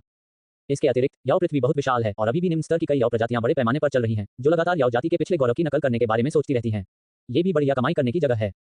इसलिए याओ अर्थ को अवसर की भूमि के रूप में भी जाना जाता है। जहां तक अन्य क्षेत्रों का सवाल है, सुप्रीम हॉल वर्तमान में किसी प्रकार के सुधार पर चर्चा कर रहा है। हालांकि मानव जाति का एजियो डोमेन का एकीकरण और पूरे डोमेन में उसकी अजेयता एक अच्छी बात है, लेकिन इसे स्थिर नहीं होने दिया जा सकता है। इसे क्रियान्वित करने की आवश्यकता है। वर्ष 3255 में मिनरल ओरिजिन ने आपको सूचित किया कि इस वर्ष ग्रेट डोमेन मैरियाड एम्परर रिज में मार्शल इंपीरियल राजवंश के शाही परिवार से वू गुइरेन नामक एक विलक्षण व्यक्ति का उदय हुआ। वह प्रसिद्धि में बेजोड़ थे और जन्म से ही उनके पास सेंट body master of all martial arts थी। एजियो डोमेन मानव जाति के भीतर देश या शाही राजवंश जैसे कोई विभाजन नहीं है। वहां केवल एक ही मानव जाति इकाई है जिसमें सर्वोच्च हॉल सब कुछ नियंत्रित करता है और संपूर्ण मानव भूमि को महान डोमेन में विभाजित करता है। प्रत्येक महान डोमेन में ऊपर से नीचे तक मुख्य शहर, महान शहर और छोटे शहर हैं। एक छोटे शहर का स्वामी एक दिव्य होता है। एक महान शहर पर एक अधिपति द्वारा शासन किया जाता है और एक मुख्य शहर आमतौर पर चरम पर एक अधिपति द्वारा शासित होता है या यहां तक कि प्रमुख के रूप में एक सर्वोच्च द्वारा शासित होता है, जो डोमेन के स्वामी के रूप में कार्य करता है। कुछ और विशेष महान डोमेन भी हैं जो शहरों द्वारा विभाजित नहीं है, बल्कि मुख्य रूप से संप्रदायों पर केंद्रित हैं। खासों में खास है असंख्य सम्राट रिज। इस डोमेन की औसत लंबाई 27 मिलियन ली और चौड़ाई 19 मिलियन ली है। बाह्य रूप से वे अभी भी मानव प्रभु की आवश्यकताओं के अनुसार मुख्य शहरों, महान शहरों और छोटे शहरों को विभाजित करते हैं। हालांकि वास्तविकता में स्वतंत्र शाही राजवंश उभरे हैं। ये बहुत उच्च स्तर की स्वायत्ता वाला एक डोमेन है। उनमें से सबसे बड़े शाही राजवंश के महान सम्राट एक सर्वोच्च व्यक्ति हैं जिनके सिर पर आपने दर्जनों बार थपथपाया है। असंख्य सम्राट रिज के भीतर 3900 शाही राजवंश हैं। ऐसा कहा जाता है कि मूल रूप से वास्तव में 10,000 से अधिक शाही राजवंश थे, लेकिन समय बीतने के साथ शाही राजवंशों का विलय हो गया और वर्तमान में केवल ये 3000 से अधिक ही बचे हैं। उनमें से मार्शल इंपीरियल राजवंश एक शक्तिशाली शाही राजवंश है जो 9वें स्थान पर है, जिसमें 20 से अधिक अधिपति और 10,000 से अधिक सेलेस्टियल हैं, जो इसकी राष्ट्रीय ताकत को बेहद दुर्जय बनाता है।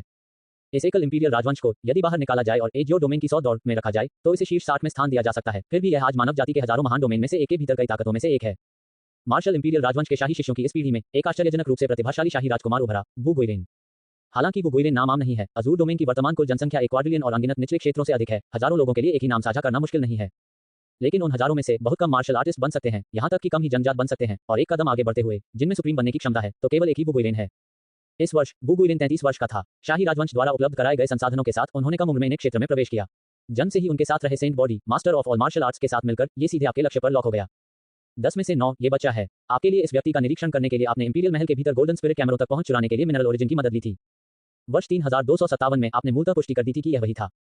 हालांकि वू गुइरेन ने पिछली बार जो जानकारी प्रकट की थी वह बहुत अधिक नहीं थी। आपके जानबूझकर अवलोकन के तहत आपने अभी भी कई समान विवरण खोजे हैं।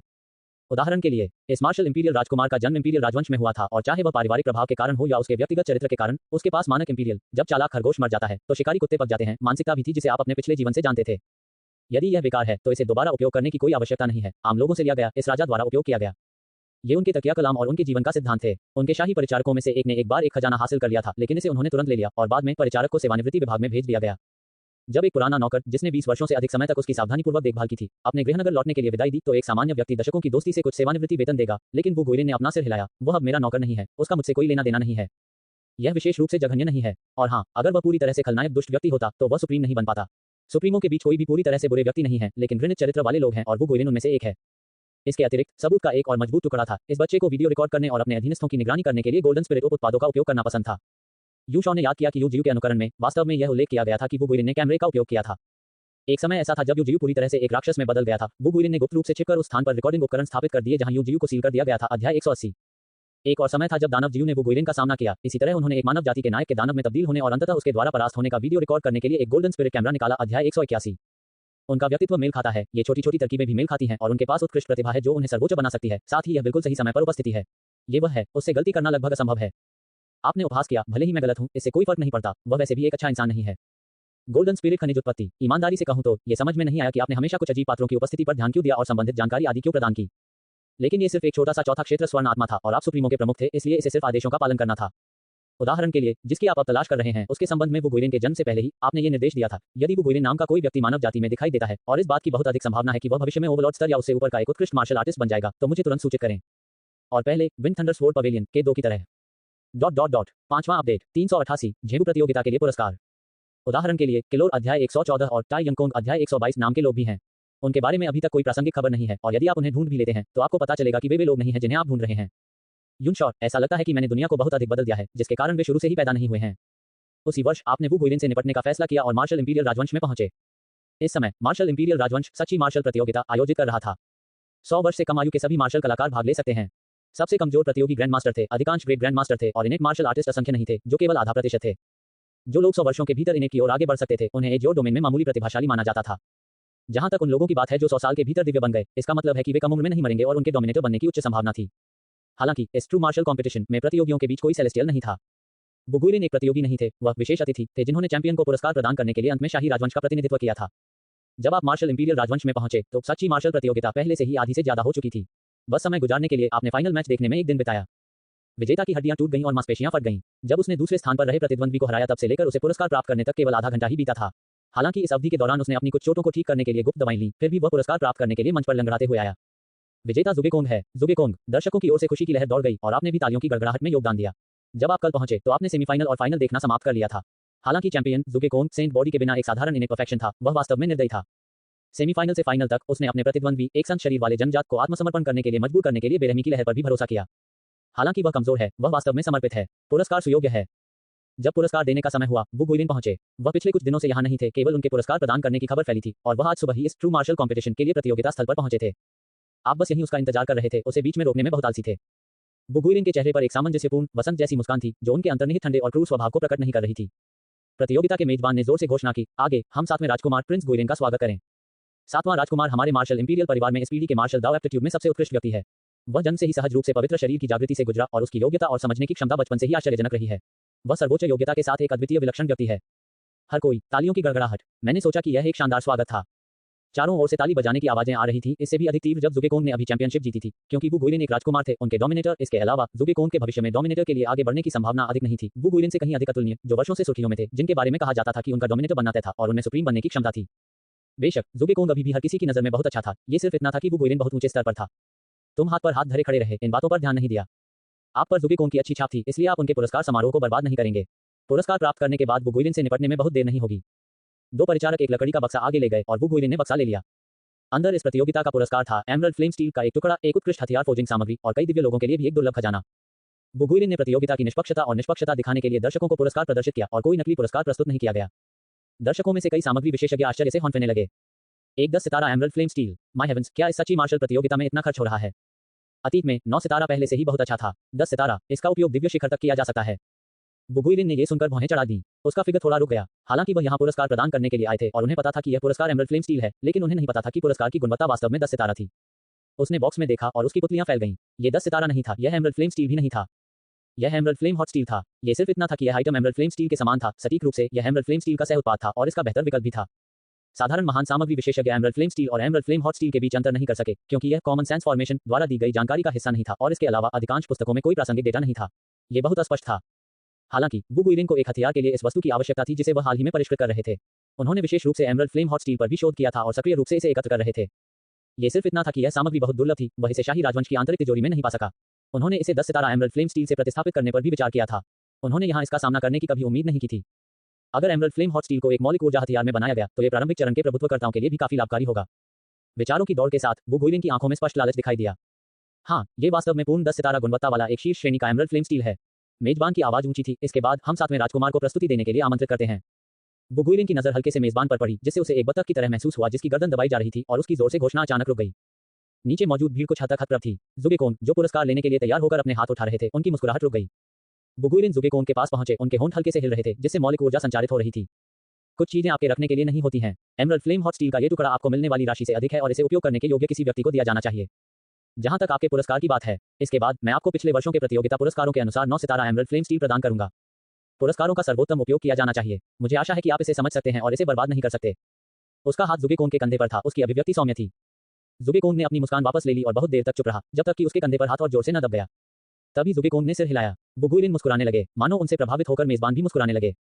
जुगेकोन भी मुस्कुरा रहा था, बहुत मजबूर मुस्कान। फिर बुगुइलिन ने पुरस्कार जुगेकोन के हाथ में दे दिया। जुगेकोन ने बदले में इसे पीछे धकेल दिया और नीचे मौजूद भीड़ से कहा, यह पुरस्कार बहुत कीमती है और मैं वास्तव में इसका उपयोग नहीं कर सकता। इसका मूल्य मेरे हाथों में बर्बाद हो जाएगा, इसलिए मैंने स्वेच्छा से इसे महामहिम प्रिंस बुगुइलिन को प्रस्तुत करने का निर्णय लिया है। 389 संसार की चंचलता। दर्शकों में हंगामा मच गया। माहौल पहले अजीब था, लेकिन इस बिंदु पर यहां तक कि सबसे मूर्ख व्यक्ति भी देख सकता था कि कुछ गलत था। बुगुइलिन ने भौहें चढ़ा दी। ये वह परिणाम नहीं था जो वह चाहता था। उनका स्पष्ट रूप से इरादा पुरस्कार समारोह जारी रखने और फिर जाने के बाद आदान प्रदान करने का था। उन्होंने प्रथम स्थान पाने के लिए जी जान से संघर्ष किया और अचानक उन्हें इस तरह की जबरदस्ती का सामना करना पड़ रहा है। वे गुस्सा कैसे नहीं होंगे? वे अब आपके अभिनय के साथ खेलना नहीं चाहते हैं। आप एकमात्र दर्शक सदस्य थे जिन्होंने पूरी तस्वीर देखी। इस समय आप भी बुगुइलिन का चेहरा बचाना नहीं चाहते थे। आपने अपनी आवाज हर जगह पहुंचाई, जिससे वह भीड़ के विभिन्न हिस्सों में फैल गई। ये 7वां राजकुमार कितना बेशर्म है, वह चैंपियन का पुरस्कार भी छीनना चाहता है। इतने निम्न चरित्र के साथ क्या वह भविष्य में मार्शल इंपीरियल राजवंश को गौरव की ओर ले जा सकता है? मैंने अभी अभी उसे सुना, वह मंच पर जुगेकोन को धमकी भी दे रहा था। बुगुइलिन क्रोधित थे। उन्हें अपनी प्रतिष्ठा की बहुत परवाह थी। उनकी नजर दर्शकों पर पड़ी। अभिमानी लोगों, तुम्हारी हिम्मत कैसे हुई? अपने दादाजी को हिम्मत दो। आपने अपना चेहरा पोंछा, अपना रूप बदला और मंच पर दौड़कर उसे एक जोरदार तमाचा मारा, जिससे बुगुइलिन 7.5 बार हवा में घूम गया। फिर आपने उसे कुचलकर नीचे गिरा दिया और उसका सिर पुरस्कार मंच के पत्थर में दबा दिया।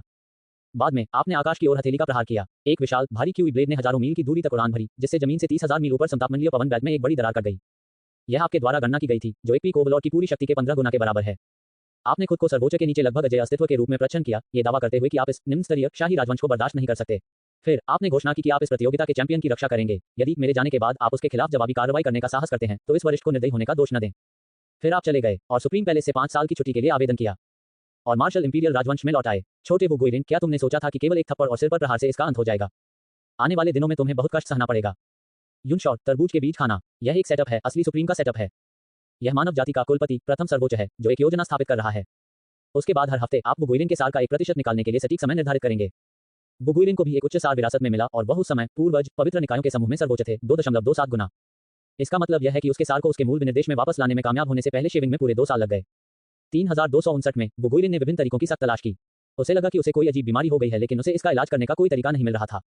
2 साल पहले उनकी बर्बाद हुई प्रतिष्ठा एक मामूली बात थी। हालांकि उसे एक शक्तिशाली पीक ओवलॉर्ड की नाराजगी का सामना करना पड़ा था, लेकिन अस्तित्व संभवतः उस पर अनिश्चित काल तक नजर नहीं रख सकता था। इसलिए मार्शल इंपीरियल राजवंश में उसकी स्थिति हमेशा की तरह स्थिर रही। हालांकि पिछले 2 वर्षों से उनकी हालत में लगातार गिरावट आ रही थी। वह नहीं जानता था कि वह किस अजीब घटना का सामना कर रहा था, और चाहे सम्राट ने कितना भी समाधान खोजा हो, वह इसका एक अंश भी ठीक नहीं कर सका। बुगुइलिन को बाद में आवश्यक मार्शल आर्ट संसाधनों में कमी के कारण संदेह हुआ। उन्हें लगा कि उनका सार कम हो रहा है और उन्होंने अपने शाही पिता और अन्य लोगों से इसकी रिपोर्ट करने को कहा। उच्च सार अनायास घट रहा है। यह एक अत्यंत गंभीर मामला था, जिसे सर्वोच्च अधिकारियों तक पहुंचना चाहिए था और सुप्रीम पैलेस का ध्यान आकर्षित करना चाहिए था।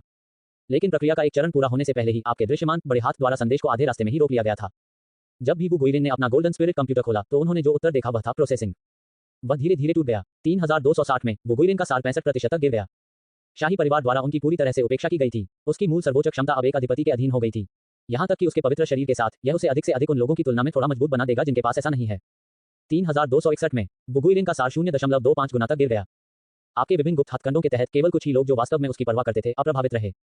बाकी सभी ने या तो खुद को उससे दूर कर लिया, या उसके पास आए, उसके मार्शल आर्ट संसाधनों को छीन लिया और फिर खुद को दूर कर लिया। शाही भाई, किसी निकम्मे व्यक्ति को ये चीजें नहीं खानी चाहिए। 7वें राजकुमार, आज से आपका संसाधन आवंटन आधा कर दिया जाएगा। क्या ये सही नहीं है? खेती के लिए आपको वर्तमान में जिन संसाधनों की आवश्यकता है, वे पहले से ही अन्य राजकुमारों की तुलना में बहुत कम हैं। भले ही इसे घटाकर 20% कर दिया जाए, फिर भी यह आपके लिए अन्य राजकुमारों की तरह ही प्रगति बनाए रखने के लिए पर्याप्त होगा। प्रिंस वू, मैं आपको चुनौती देता हूँ। दांव, वह क्रिम्सन गोल्ड स्पीयर होगा जो आपने एक बार मुझसे जीता था। कैसा रहेगा? एक सफेद बख्तरबंद युवक मुस्कुराया। बुगुइलिन गुस्से में थे। तुम्हारे पास मुझे चुनौती देने की योग्यता कब से है? मार्शल इंपीरियल राजवंश मार्शल आर्ट का सम्मान करता है। विपरीत दिशा में जनरल का बेटा मुस्कुराया। एक राजकुमार के रूप में क्या आप स्वयं इस नियम को भूल गए हैं? लड़ाई का परिणाम कहने की आवश्यकता नहीं है। हालांकि प्रतिद्वंद्वी की खेती केवल इनेट लेट स्टेज पर थी। ग्रेट ग्रैंड मास्टर की युद्ध शक्ति 110 गुना और उसके सार के 2.03 गुना के साथ वह केवल 223 गुना ग्रेट ग्रैंड मास्टर था। हालांकि बुगुइलिन, जो मूल रूप से ग्रेट ग्रैंड मास्टर युद्ध शक्ति से 150 गुना अधिक इनेट परफेक्शन में थे, यहां तक कि उनके पवित्र शरीर ने 1.6 गुना गुणक प्रदान किया था, उस समय उनका सार 0.31 गुना तक कम हो गया था। तो उसका अंतिम मूल्य वास्तव में केवल 75 गुना था। दोनों की ताकत में 3 गुना का अंतर था। बुगुइलिन को एक भयानक हार का सामना करना पड़ा, गंभीर रूप से घायल हो गए और एक प्रतिद्वंद्वी द्वारा अपमानित किया गया जिसे उन्होंने एक बार तिरस्कृत किया था। आपकी गुप्त प्रेरणा और समर्थन के तहत बुगुइलिन का जीवन इन 4 वर्षों में बहुत अधिक दयनीय हो गया था। वह अविश्वसनीय रूप से उदास था, मानव स्वभाव की चंचलता को गहराई से महसूस कर रहा था और अनगिनत चीजें जो उसने एक बार दूसरों के साथ की थी, अब उसे उसका प्रतिफल मिल रहा था। आपने जारी रखा। उसका सार 0.2 गुना था, 0.15 गुना। जब तक ये 0.1 गुना तक नहीं पहुंच गया, उनकी ताकत में 10वें हिस्से की गिरावट आई, उनके जीवन काल में 70% की गिरावट आई और उनकी बुद्धि में आधे से अधिक की गिरावट आई। अपने सार के बहुत कम होने के कारण वह दिव्य क्षेत्र तक भी नहीं पहुंच सका। परिवर्तन हासिल करने के लिए उनकी मानसिक ऊर्जा बहुत कमजोर थी। आप अंदर ही अंदर इस बात को लेकर बड़बड़ा रहे थे कि भले ही उसकी प्रतिभा आधी हो गई हो, फिर भी वह शायद अभी भी आपके वर्तमान स्व से ऊंचा है। क्योंकि अस्थायी अनुमान के अनुसार वू गुइलिन 800 वर्षों से भी कम समय में सर्वोच्च पद पर आरूढ़ हो गए। भले ही इसमें विभिन्न आकस्मिक मुठभेड़ें शामिल थीं, उनकी अंतर्निहित समझने की क्षमता और प्रतिभा अवश्य ही उच्च रही होगी। आपने अनुमान लगाया कि यह एक सामान्य व्यक्ति की तुलना में लगभग 9 गुना है, 1.00 गुना सार की स्थिति के तहत। अब 0.1 गुना सार पर उसकी समझने की क्षमता और प्रतिभा अधिकतम 4 गुना तक गिर जाएगी, जो आपके 3.5 गुना से भी अधिक थी। कहने का तात्पर्य यह है कि यह लड़का अब भी आपसे अधिक होशियार था, वह मूर्ख होने से कोसों दूर था। युनशी के वर्तमान 40 से अधिक गुना सार की तुलना में 0.1 गुना, ये 400 गुना सार अंतर है। लेकिन समझने की क्षमता एक अलग मामला है। 390 अज्ञात बलवान पुरुष। युनशॉ ने बेबसी से कहा, रैखिक और आनुपातिक रूप से बढ़ने वाले मूल्यों के विपरीत जितना आगे बढ़ता है, समझने की क्षमता उतनी ही धीमी गति से बढ़ती है। 1000 गुना सार केवल मेरी समझने की क्षमता को उसकी मूल मात्रा से 10 गुना तक बढ़ा सकता है। तुम रखो सु 0.09 बार, 0.08 बार। इस साल के अंत तक वू गुइलिन का सार 0.01 गुना तक कम हो गया था। उनकी ताकत महान पूर्णता के एक साधारण महान ग्रैंड मास्टर से भी कम थी। यदि यह उसकी गहन साधना के लिए नहीं होता, तो वह अपने शरीर की कार्यप्रणाली को भी बनाए रखने में सक्षम नहीं होता। उसका जीवन काल उसके 10वें हिस्से तक कम हो गया था। उसके लिए 500 साल का जन्मजात जीवन काल घटकर केवल 50 वर्ष रह गया था और अब 41 साल की उम्र में वह पहले से ही एक बुरे आदमी जैसा दिखता था।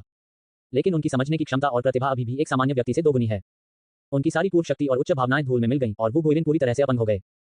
अपने रिश्तेदारों द्वारा छोड़ दिया गया, वह अभी तक पूर्ण परित्याग तक नहीं पहुंचा था। उसकी जन्म देने वाली मां और एक छोटी बहन अभी भी उसके साथ थी। आप वू गुइलिन को उसकी अंतिम यात्रा पर भेजने की तैयारी कर रहे हैं। एक और 7 दिन समाप्त हो गए और गुइजिन सीडी ठीक हो गई। आप खुलेआम शाही महल की गहराई में चले गए। उनके केवल 2 सगे रिश्तेदार जो उनकी परवाह करते थे, वू गुइलिन के साथ रहे और उन तीनों ने एक साथ आपकी ओर देखा। यह मेरा आखिरी क्षण है। तुम्हें मुझसे क्या दुश्मनी थी? वू गुइलिन ने धीरे से पूछा, उसकी आत्मा पहले ही थक चुकी थी। आप यहाँ अंदर कैसे आए? उसकी मां चिल्लाई, तुम उसे जाने क्यों नहीं दोगे? मेरे भाई के पास ज्यादा समय नहीं बचा है, उसकी बहन रोते हुए बोली। लेकिन पूर्व लाओ जियू को कौन जाने देगा? आपने अपना सिर हिला दिया। इसके अलावा आपने ये रहस्य उजागर किया, वह व्यक्ति जो पिछले कुछ वर्षों में आपको लगातार कमजोर कर रहा है, वह मैं ही हूँ। आपने अपनी आवाज अकेले वू गुइलिन तक पहुंचाई। उसके बगल वाले उसके 2 रिश्तेदारों ने इसे नहीं सुना।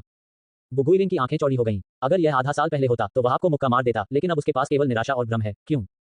मनोरंजन के लिए। आप अपने पिछले जीवन की शिकायतों को समझाने में बहुत आलसी थे। आप बस यही चाहते थे कि जब वह चले जाए तो उसे सबसे अधिक कष्ट सहना पड़े। आपने वू गुइलिन के शरीर पर ट्रू एसेंस की उंगली उठाई। इस उंगली से कोई नुकसान नहीं हुआ, ये केवल संपर्क के लिए था और फिर आपने उस पर एसेंस पनिशमेंट का इस्तेमाल किया। एक पल में वू गुइलिन आपकी आंखों के सामने गायब हो गया, जैसे कि वह पतली हवा में वाष्पित हो गया हो, जैसे कि वह पूरी तरह से नष्ट हो गया हो। अपने कपड़ों और अन्य बाहरी वस्तुओं को छोड़कर वू गुइलिन ने कोई शारीरिक निशान नहीं छोड़ा, यहां तक कि उसकी हड्डियां और बाल भी अब मौजूद नहीं थे। गुइजिन, आप 1 मिनट पहले छत पर बैठे हुए लौटे थे। कमरे के अंदर वू गुइलिन हवा में गायब हो गया। थोड़ी देर बाद मां बेटी की चीखें सुनाई दी, लेकिन तुम तो जा चुके थे। युजियू की जिंदगी का बदला ले लिया गया है। 3275 में मानव जाति का महान डोमेन 3005 तक पहुंच गया। एजियो डोमेन में लगभग 10% लोगों के पास उच्च सार था। उसी समय 3-4 गुना सार के साथ नई मानव जाति की दूसरी पीढ़ी भी विभिन्न सर्वोच्च हवेली से फैलनी शुरू हुई। एक के बाद एक सुप्रीमो, जिनके सार को आपने पूरी तरह से बढ़ाया था, ने दूसरे वसंत का अनुभव किया, सार की दूसरी पीढ़ी के वाहक बन गए। बेशक 53 गुना सार वाले बेचैन परिवार के राक्षस अब भी सबसे ऊंचे थे। आपको लगा कि भाग्य के आशीर्वाद से आपने पहले ही सच्चे राजा के अंतर्दृष्टि पथ का 0.2 मीटर देख लिया है। बधाई हो, बधाई हो। 50 साल और मैंने यात्रा का 5वां हिस्सा पूरा कर लिया है। उद्धरण चिन्ह उद्धरण ... हालांकि बाद में चलना कठिन हो जाएगा। 3305 में चूहेशांग 7 गुना सार के साथ सर्वोच्च तक आगे बढ़े। हालांकि वह अभी तक उस सार सीमा तक नहीं पहुंचे थे जो आपने उनके लिए बताई थी। सर्वोच्च बनने का विचार सही समय पर आया और इसे बर्बाद नहीं किया जा सका। उनकी शक्ति 1,40,000 मील तक फैली हुई थी। 3321 में एक अप्रत्याशित घटना घटी। आप सर्वोच्च महल में थे, जहां प्राप्त भाग्य सूक्ष्म रूप से अधिक होगा और आदरणीय सार के दाव को समझने का प्रभाव भी थोड़ा बढ़ जाएगा। धिक्कार है, कठिनाई सचमुच बढ़ती जा रही है। मुझे तो ये भी संदेह है कि क्या मैं इसे अगले 1000 वर्षों में पूरा कर पाऊंगा। आप 5 वर्षों से अधिक समय से 0.299 मीटर की छोटी बॉटल नेक पर फंसे हुए थे। ऐसा पहले कभी नहीं हुआ था। 0 से 0.1 मीटर तक मुझे 26 साल लगे। 0.1 से 0.2 मीटर तक मुझे 34 साल लगे। 0.2 से 0.3 मीटर तक मुझे आमतौर पर 41 साल लगेंगे। ये वृद्धि की स्वीकार्य दर थी। लेकिन समस्या यह है कि 41वें वर्ष में एक बाधा उत्पन्न हुई जिसका मैं पता नहीं लगा सका। इस बाधा के कारण मैं अगले 5 वर्षों में कोई प्रगति नहीं कर सका। आप केवल अपने आप को सांत्वना दे सकते हैं कि आपकी ताकत में लगातार सुधार हो रहा है। प्रत्येक वर्ष संक्षेप में मात्र 1% की वृद्धि एक नए उन्नत छद्म राजा की युद्ध शक्ति में 62 गुना वृद्धि के बराबर थी। कौन सा अन्य सर्वोच्च व्यक्ति आपकी गति से प्रगति कर सकता है? इसके अलावा जैसे जैसे आपका सार बढ़ता गया और आपकी समझने की क्षमता मजबूत होती गई, सच्चे राजा के मार्ग पर आगे चलकर चलना आसान हो जाएगा। 3327 में एक अप्रत्याशित घटना घटी। ये कुछ ऐसा था जिसे आपने पहले कभी अनुभव या सुना नहीं था। शायद युजियू के युग में वह इसका सामना करने के योग्य नहीं था, या ये तब हुआ ही नहीं था। किसी ने सुप्रीम पैलेस में घुसपैठ की है। एक बिल्कुल अजेय व्यक्ति, उसे देखना मात्र किसी परम और गहन सत्य को देखने जैसा था। उसके पीछे 3 सदैव बदलती वस्तुएं घूमती थीं। वे 3 वस्तुएं किसी प्रकार की दाव सील की तरह लग रही थीं, जिससे विभिन्न रहस्यमय आभाएं निकल रही थीं, जिससे आपको एक नजर में उसकी असाधारण प्रकृति दिखाई दे रही थी। उनकी शक्ति वास्तव में अजेय थी। उन्होंने हॉल में अन्य सुप्रीमों को अपनी युद्ध शक्ति से 1000 गुना से भी अधिक बैकहैंड से दबा दिया। भविष्य की समयावधि में आपने उस पर हमला किया, लेकिन बैकहैंड से दबा दिया गया। ये सच्चा राजा कहां से आया? आप चौंक गए। सौभाग्य से भविष्य में कई जांच के बाद आपको पता चला कि यह व्यक्ति शुद्ध शत्रुता के साथ नहीं आया था, वह आपकी तलाश में आया था। वह तुम्हें किसी प्रकार की आत्मीय आत्मा मानता था। नहीं, उसने आपको एक रिश्तेदार आत्मा के रूप में नहीं माना, उसने आपको उसी क्षेत्र के अस्तित्व के रूप में माना। यद्यपि आपके पास वास्तव में केवल सर्वोच्च का क्षेत्र था और आपकी युद्ध शक्ति वास्तव में सबसे कमजोर शैतान राजा से भी कमतर थी, इस युवक ने आपको फेलो दाववादी के रूप में संबोधित किया। मैं उत्सुक हूं कि इस क्षेत्र की मानव जाति में ऐसी अनूठी विशेषताएं कैसे हो सकती हैं। यदि यह फेलो दाविस्ट का काम है तो यह अजीब नहीं लगता। आपने भविष्य की कई भविष्यवाणियों के माध्यम से खोजे गए सुरक्षित मार्ग का अनुसरण करते हुए सावधानी से उत्तर दिया। आखिरकार यह युआन तियान डोमेन वह जगह है जहां मेरा जन्म हुआ था। अब जब मेरी खेती ने सफलता हासिल कर ली है तो वापस लौटना और इसकी देखभाल करना ही सही है। वह व्यक्ति हंसा। इतनी हद तक जाने से ऐसा लगता है कि साथी दाओइस्ट वास्तव में इस एजियो डोमेन से प्यार करता है। अन्यथा हम में से उन लोगों के लिए भी जो दाओ एकीकरण के दायरे तक पहुंच चुके हैं, इस कदम को हासिल करना अविश्वसनीय रूप से कठिन होगा। नहीं, मैं निश्चित रूप से ऐसा नहीं कर सका। छठा क्षेत्र प्रकट होने वाला है। पुस्तक पहले ही आधी हो चुकी है और यह अनुमान लगाया गया है कि बाद के अधिकांश कथानक इस क्षेत्र में होंगे, जिसमें खेती, कथूलू जैसी प्रणालियां, मैक्स और अन्य उत्कृष्ट प्रणालियां शामिल होंगी। बी 391 छठा क्षेत्र कब उतर है। दाओ सभा का क्षेत्र, क्या वह अन्य खेती प्रणालियों का सच्चा राजा है? युनशॉ सतर्क था, या सच्चे राजा से ऊपर, लेकिन वह 11 के साथ एक समान व्यवहार क्यों करेगा? आपने शांति से अपना सिर हिलाया। इतनी बातचीत के बाद मैं अभी भी फेलो दाओइस्ट का नाम नहीं जानता, या आप मुझे ढूंढने क्यों आए हैं? हाँ, मैं अमर मास्टर ज्यूशान हूँ। साथ ही दाववादी मुझे ज्यूशान कह सकते हैं। मैं क्यों आया हूँ? ज्यूशान की आंखों में एक भयंकर चमक चमक उठी। इस क्षेत्र के दाव की खेती करते समय मुझे अन्याय का सामना करना पड़ा और मुझे एक जीवन छोड़ने के लिए मजबूर होना पड़ा। इसलिए मैंने स्रोत का पता लगाया, सब कुछ ऊपर की ओर नष्ट कर दिया, हजारों जिंदगियों को दफन कर दिया। उनमें से सबसे ऊंचा तीसरा क्षेत्र से अधिक नहीं था। साथ ही दाववादी परवाह नहीं करेंगे। क्या आप करेंगे? आप पूरी तरह समझ नहीं पाई कि वह क्या कह रहा था, लेकिन फिर भी आपने खुद को जवाब देने के लिए मजबूर किया। कोई बात नहीं। आप और मैं दोनों जानते हैं कि जीवन भर कितना महत्वपूर्ण है। जीवन भर दफन होना न केवल एक बड़ी क्षति है, बल्कि हम जैसे प्राणियों का अपमान भी है। इसके बाद अनगिनत पूर्वानुमानित भविष्यों के माध्यम से विभिन्न उत्तरों पर अमर मास्टर ज्यूशान की विभिन्न प्रतिक्रियाओं को देखते हुए आपने शांत अभिव्यक्ति के साथ एक और वाक्य जोड़ा। आज तक मैंने केवल 13 जन्मों तक खेती की है। मैं तुम्हें कैसे दोष दे सकता हूँ? 13 जन्म। ज्यूशान सहज रूप से काम उठा। हालांकि उन्होंने इसका अनुमान लगाया था, यह अनुमान लगाते हुए कि यहाँ सुप्रीम यून उनकी तरह कोई ऐसा व्यक्ति था जिसने अपना दाव सील पूरा कर लिया था और साथ में दायरे में चढ़ने और दुनिया को तोड़ने की तैयारी कर रहा था। उसने उम्मीद नहीं की थी कि दूसरा पक्ष उससे इतना मजबूत होगा। तो ये छठा क्षेत्र प्रतीत होता है, लेकिन दूसरे पक्ष की प्रणाली थोड़ी अजीब है। कई जन्मों की खेती।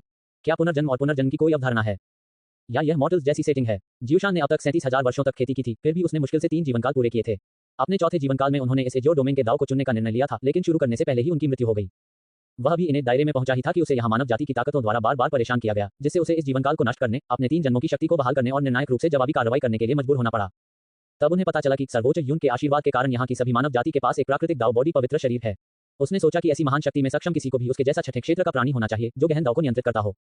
इसलिए चूंकि उन्होंने साथी दाववादी के क्षेत्र में काम किया था, इसलिए उनसे मुलाकात करना और खुद को समझाना ही सही और उचित था। फिर उसने तुम्हें देखा और पुष्टि की कि यह तुम ही हो। जहां तक ये बात है कि आपकी साधना केवल चौथे क्षेत्र के शिखर पर है, ये सामान्य है। जो लोग जीवन भर पुनः खेती करते हैं वे सभी ऐसे ही होते हैं। वह स्वयं आधे घंटे पहले ही दूसरे लोक में था। अमर मास्टर ज्यूशान बहुत विनम्र थे, वह तुम्हें नाराज नहीं करना चाहता था। हालांकि आपकी वर्तमान शक्ति उसे धमकी देने से बहुत दूर थी। अगर उसने बहुत अधिक दबाव डाला और आपको इस जीवन को भी त्यागने का निर्णय लेने पर मजबूर कर दिया, 13 जन्मों और 13 दाव सील के साथ आप निश्चित रूप से उसे कुचल देंगे। अंत में एक मैत्रीपूर्ण आदान प्रदान के बाद अमर मास्टर ज्यूशान ने आपके रुख को समझा। यह मेरा क्षेत्र है। मैंने पहले ही आपको मेरी आज्ञा के तहत उन विषयों को मारने की अनुमति दे दी है जिन्होंने आपको नाराज किया है, लेकिन यदि आप एक और जीवन भर खेती करना चाहते हैं तो कृपया एक और डोमेन चुनें। अमर गुरु ज्यूशान चले गए। आपने उसके सामने अंतरिक्ष को बिखरते हुए देखा और फिर वह अपने मूल स्थान से गायब हो गया। ये प्रति सेकंड 60,000 मील की सीमा से परे था। ये सीधे तौर पर अंतरिक्ष को तोड़ रहा था और एक स्थानिक सुरंग के माध्यम से यात्रा कर रहा था। आपने राहत की सांस ली। अंतिम आदान प्रदान के दौरान अमर मास्टर ज्यूशान ने बार बार एजियो डोमेन में रहने, एक और जीवनकाल जारी रखने की इच्छा व्यक्त की और आपसे अपने चौथे जीवनकाल के विकास के दौरान अधिक सुरक्षा प्रदान करने के लिए कहा। लेकिन आप उसे यहाँ रहने देने की हिम्मत कैसे कर सकते हैं? अब भी आप उनके द्वारा प्रयुक्त शब्दों को आधा अधूरा ही समझते हैं, बमुश्किल उनसे सहमत हो पाते हैं। वह जितना अधिक समय तक यहाँ रहेगा, उतनी ही अधिक संभावना होगी कि आप स्वयं को उजागर कर देंगे। आप उसका विरोध करने के लिए बिल्कुल शक्तिहीन थे, इसलिए आप केवल अंतिम बातचीत के दौरान उसकी निचली रेखा की जांच कर सकते थे। सूक्ष्मता से उसे एजियो डोमेन छोड़ने के लिए ऐसे शब्दों के साथ संकेत दे सकते थे जिससे उसे ठेस न पहुंचे। बाद में विभिन्न स्थानों से समाचारों के माध्यम से आपको पता चला कि एक निश्चित मार्शल आर्टिस्ट परिवार को कुछ अप्रिय काम करने के लिए एक अधिक शक्तिशाली व्यक्ति द्वारा नष्ट कर दिया गया था। लेकिन आप नहीं जानते कि अधिक शक्तिशाली प्राणी छठे क्षेत्र का था। जब आपने कुआंग युआन की प्रासंगिक रिपोर्ट को देखा तो आप अपने दिल में बुदबुदाए। अमर मास्टर ज्यूशान के साथ आपकी बातचीत केवल 10 मिनट से कुछ अधिक समय तक चली, लेकिन आपने 80,000 बार भविष्य की भविष्यवाणी की। लगातार प्रयास करना और असफल होना, लगातार विभिन्न सूचनाओं की जांच करना। कुछ भविष्य में आपने सक्रिय रूप से मृत्यु को स्वीकार किया और बहुत सी महत्वपूर्ण जानकारी प्राप्त की। उदाहरण के लिए अमर मास्टर ज्यूशान छठे क्षेत्र का प्राणी था, और दूसरे के लिए छठे क्षेत्र के लिए खेती की विधि आपकी कल्पना से भिन्न प्रतीत होती है। इम्मोर्टल मास्टर ज्यूशान के शब्दों में सामने आई जानकारी से आपको पता चला कि उन्होंने बिना किसी साधना के नश्वर में बदलने के लिए एक निश्चित विधि का उपयोग किया और फिर इस नश्वर शरीर का उपयोग एजियो डोमेन में मानव जाति के बीच प्रचलित आदरणीय उत्पत्ति प्रणाली को विकसित करने के लिए किया। इस प्रणाली को उसकी सीमा तक विकसित करना जो कि 5वें क्षेत्र की पूर्णता के लिए निर्णायक है, एक दाव सील में बदल जाएगी जो उसमें शक्ति का एक हिस्सा जोड़ देगी। अमर मास्टर ज्यूशान के पास पहले से ही 3 दाव सील्स थे, लेकिन एजियो डोमेन में पुनः खेती करते समय उन्हें कुछ खतरों का सामना करना पड़ा, इसलिए उन्हें अपने सुसंस्कृत चौथे जीवनकाल को छोड़ने, अपनी मूल खेती में लौटने, उन सभी को खत्म करने के लिए मजबूर होना पड़ा जिन्होंने उन्हें नाराज किया था। और फिर आपको पाया, पिछली बातचीत शुरू की।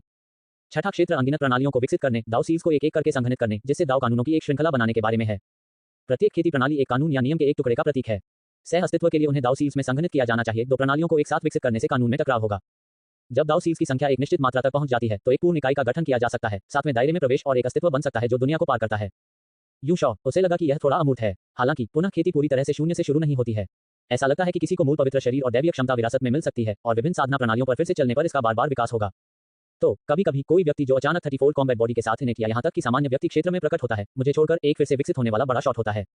आपने बाइचेन गुआंग और जियांग यांग के बारे में सोचा, लेकिन फिर उनके छठे दायरे के पुनः कृषक होने की संभावना को खारिज कर दिया। जब तक उनकी चुनी गई पुनः खेती की विधि पुनर्जन्म नहीं थी, मेरे लिए उन्हें आसानी से दत्तक पुत्रों के रूप में पहचानना असंभव होगा। इसके अलावा उनके दोनों पवित्र शरीर धीरे धीरे कमजोरी से विकसित हुए, इसलिए वे पहली पीढ़ी के भाग्य पुत्र हैं। आपने कुछ दिलचस्प सोचा है। यदि छठा क्षेत्र एक निश्चित साधना प्रणाली पर फिर से चलता है तो वह 30 या 40 गुना के मूल्य के साथ शुरू कर सकता है।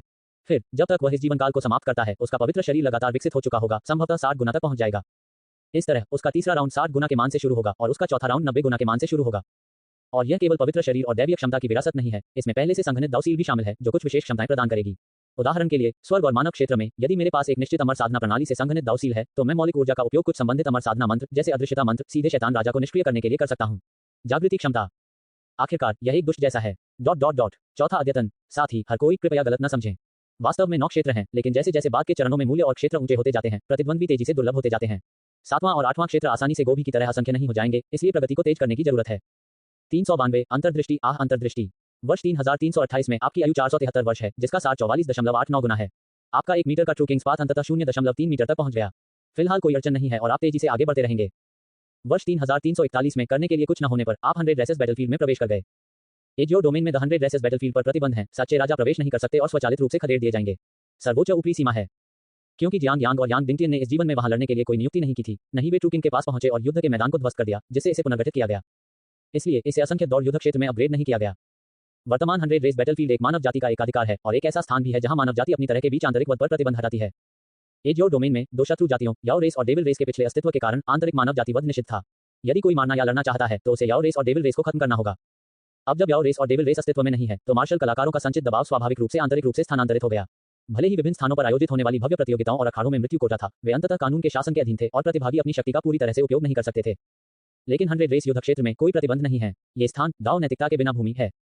ये पहली से तीसरी रैंक के क्षेत्रों को संदर्भित करता है। 100 रेस बैटलफील्ड की चौथी रैंक में अभी भी बहुत कम लोग प्रवेश कर रहे हैं और उससे भी कम लोग हैं जो प्रवेश करने के बाद बाहर आ सकते हैं। चौथे रैंक क्षेत्र की आसमान छूती सीढ़ी से गुजरने और लौटने का मतलब है कि किसी के पास कम से कम 6 से 7 गुना गुणक होना चाहिए। हालांकि अधिकांश सुप्रीमों के पास केवल 3 से 4 गुना गुणक है। उन्हें आगे बढ़ने का मौका देने के लिए आपको उनके सार को 2 गुना करने की आवश्यकता होगी।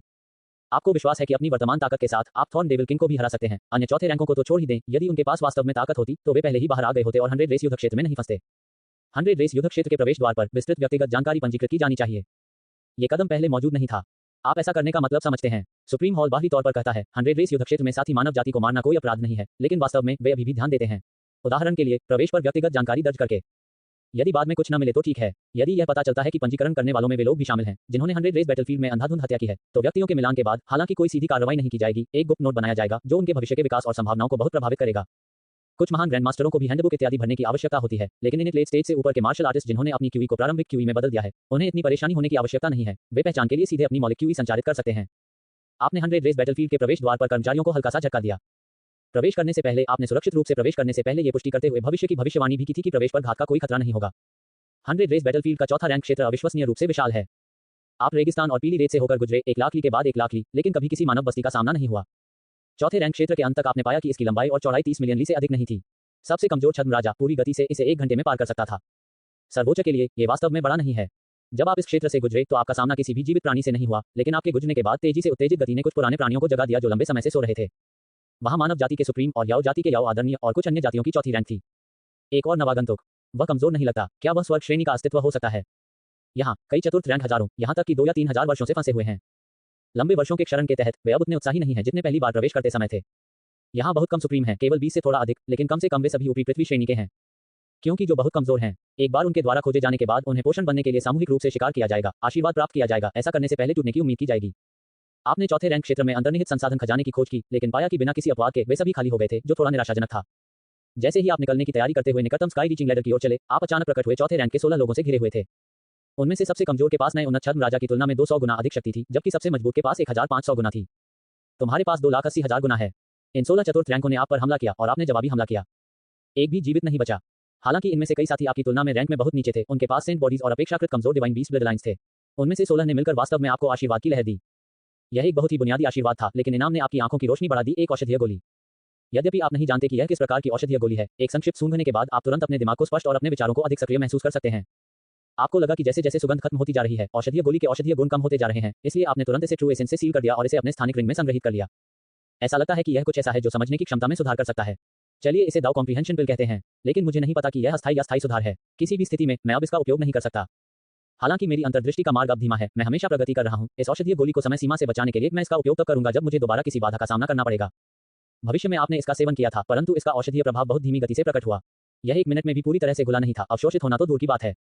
वर्ष 3359 में जू लिंग र, जिसका सार लगभग 11 गुना था, सर्वोच्च बन गई। उसकी आभा 2,70,000 ली को कवर करती थी। फिर उसका पवित्र शरीर आत्मा बलिदान करने वाले सच्चे शरीर में विकसित हुआ। एजियो डोमेन में मानव जाति के पास ऐसा पवित्र शरीर कभी नहीं रहा, क्योंकि एक संत शरीर 11 गुना सार के तहत विकसित हुआ। इसकी ताकत शायद उस संत शरीर के बराबर है जिसे केवल एक सच्चे राजा के रूप में ही धारण किया जा सकता है।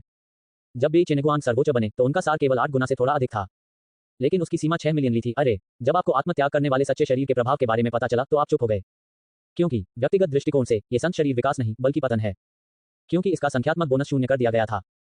यदि आपने उसे 11 गुना सार नहीं दिया होता तो जू लिंग र अब सबसे कमजोर एक बार की युद्ध शक्ति होती, जो एक नए उन्नत छद्म राजा से लगभग अप्रभेद्य होती। लेकिन आपको लगता है कि उसकी सेंट बॉडी कम से कम 24 कॉम्बैट बॉडी के बराबर है। ये सिर्फ इतना है कि जो 19 गुना बोनस होना चाहिए था वह पूरी तरह से एक तंत्र में परिवर्तित हो गया है। ये पूरी तरह से सहायक है। जब इस संत शरीर का उपयोग किया जाता है तो ये लक्ष्य व्यक्ति के प्रति किसी की भावनाओं की गहराई के आधार पर सुप्त अवस्था में प्रवेश करेगा, साथ ही उन पर अपनी विशेषताओं का एक हिस्सा भी आरोपित करेगा। न्यूनतम 1%, अधिकतम 50%।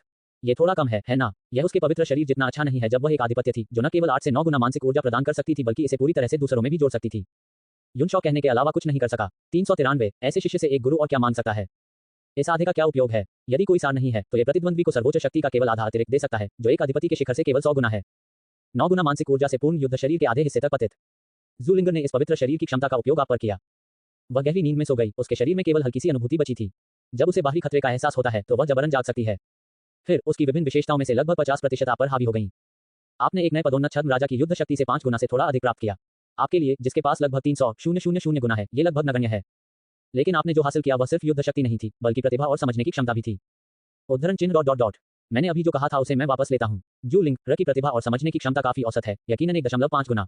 यदि आपने उसके संसाधनों को ब्रेकर थ्रू द इनेट में नहीं डाला होता और अत्यधिक मानसिक स्थितियों के तहत अधिपति के मार्ग पर चलना आसान नहीं होता, साथ ही एक उच्च सार एक ही विचार में सर्वोच्च बनने की उच्च संभावना को ट्रिगर करता, तो वह इस बिंदु तक नहीं पहुंच पाती। उसकी समझने की क्षमता सार में वृद्धि के साथ भी केवल 3 गुना से थोड़ी अधिक है। ये 50% आपकी वर्तमान 3.5 गुना सामान्य समझने की क्षमता के साथ संयुक्त है। आपकी समझने की क्षमता को भी 5 गुना से थोड़ा अधिक तक पहुंचा दिया। आपके विचार की चपलता केवल 30% नहीं बल्कि 1 से अधिक गुना बढ़ गई। समझने की क्षमता में अंतर आगे चलकर बढ़ता जाता है। ये शुद्ध जोड़ नहीं होना चाहिए। उदाहरण के लिए, यदि 9 गुना समझने की क्षमता वाले 2 लोग एक साथ एक साधना तकनीक का अध्ययन करते हैं, तो उनकी दक्षता 18 गुना समझने की क्षमता वाले एक व्यक्ति के बराबर नहीं होती है, अधिक से अधिक 11 या 12 गुना समझ क्षमता वाले एक व्यक्ति के बराबर होती है। लेकिन इस पवित्र शरीर को इसकी या उसकी परवाह नहीं है। आपकी समझने की क्षमता 3.5 गुना से बढ़कर 5 गुना से कुछ अधिक हो गई है। यूशॉ, इसे इस तरह से देखने पर मैंने अभी भी शुद्ध लाभ कमाया है, क्योंकि 5 गुना से थोड़ा अधिक 3.5 गुना से अधिक है, और जू लिंगर की समझने की क्षमता केवल 3 गुना है। यहाँ तक कि अगर यह सब एक साथ जोड़ दिया जाए तो भी ये 5 गुना तक नहीं पहुंचेगा।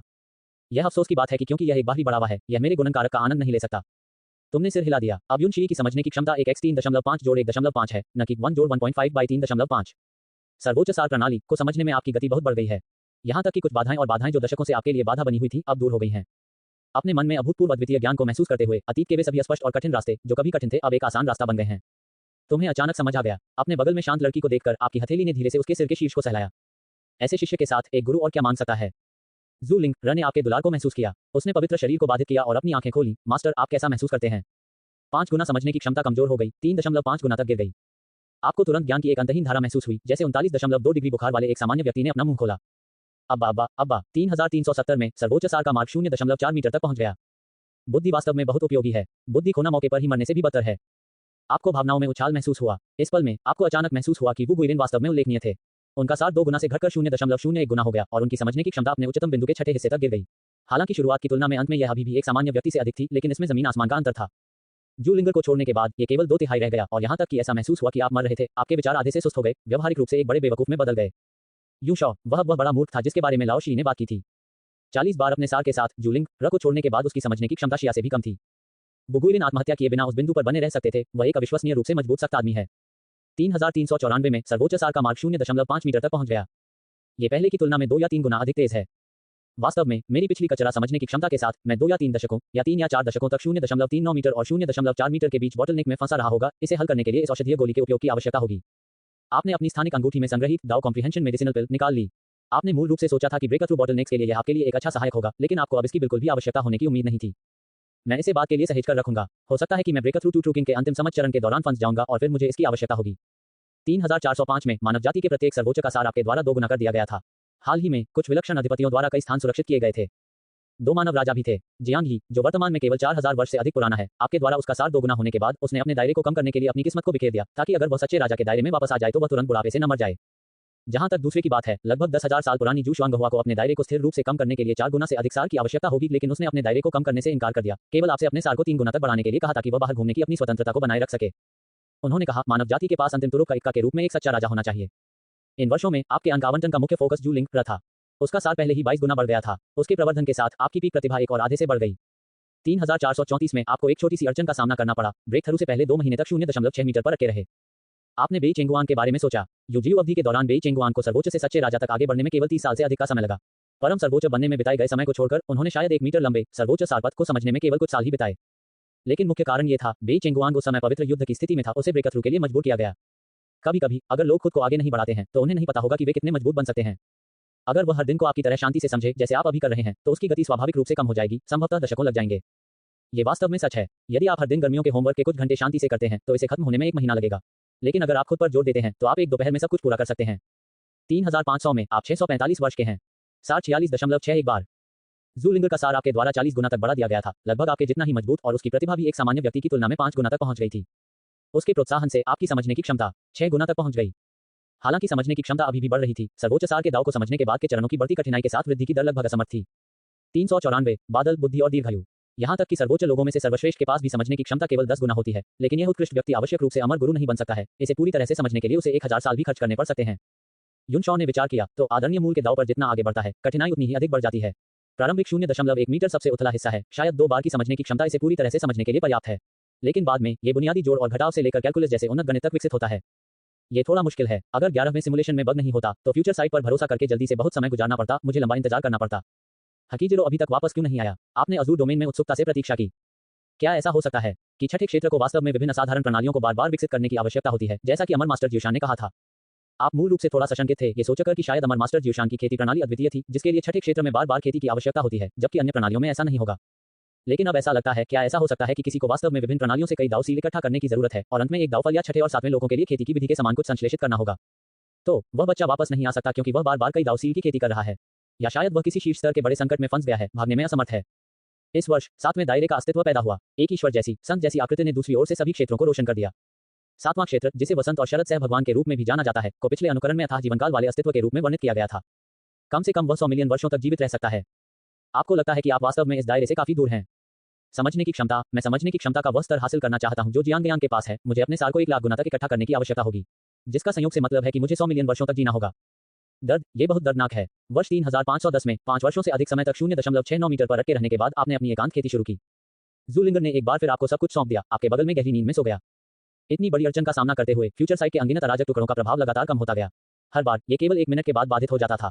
वह केवल सामान्य समझ के लिए उपयुक्त था, एक बड़ी बाधा के लिए 1 मिनट के 1000 सत्र 10 मिनट के सत्र जितने अच्छे नहीं थे। तो इन वर्षों में आपने वास्तव में हर दिन समझने में कई घंटे बिताए। 180वें दिन आपने अपनी आंखें खोली, हल्की सांस छोड़ी और अंततः 0.7 मीटर तक पहुंच गए। यात्रा का केवल अंतिम 30% शेष रहते हुए आप अमर गुरु की ओर अपनी सफलता की तैयारी शुरू कर सकते हैं। यह आसान नहीं था, आपने जू लिंगर के सिर को 2 बार थपथपाते हुए कहा। ये सक्रियण का प्रतिनिधित्व करता है। जू लिंगर ने अपनी आंखें खोली। बुद्धि ने आपको छोड़ दिया और आपका दिमाग तुरंत खाली हो गया, केवल आधे सेकंड के बाद ही ठीक हो सका। हालांकि आपने अनगिनत बार इस दृश्य का अनुभव किया है, फिर भी आप अक्सर असहज महसूस करते हैं। यह एक गेम की तरह था जो तुरंत 60 फ्रेम से घटकर 10 फ्रेम पर आ गया, जो वास्तव में असहनीय था।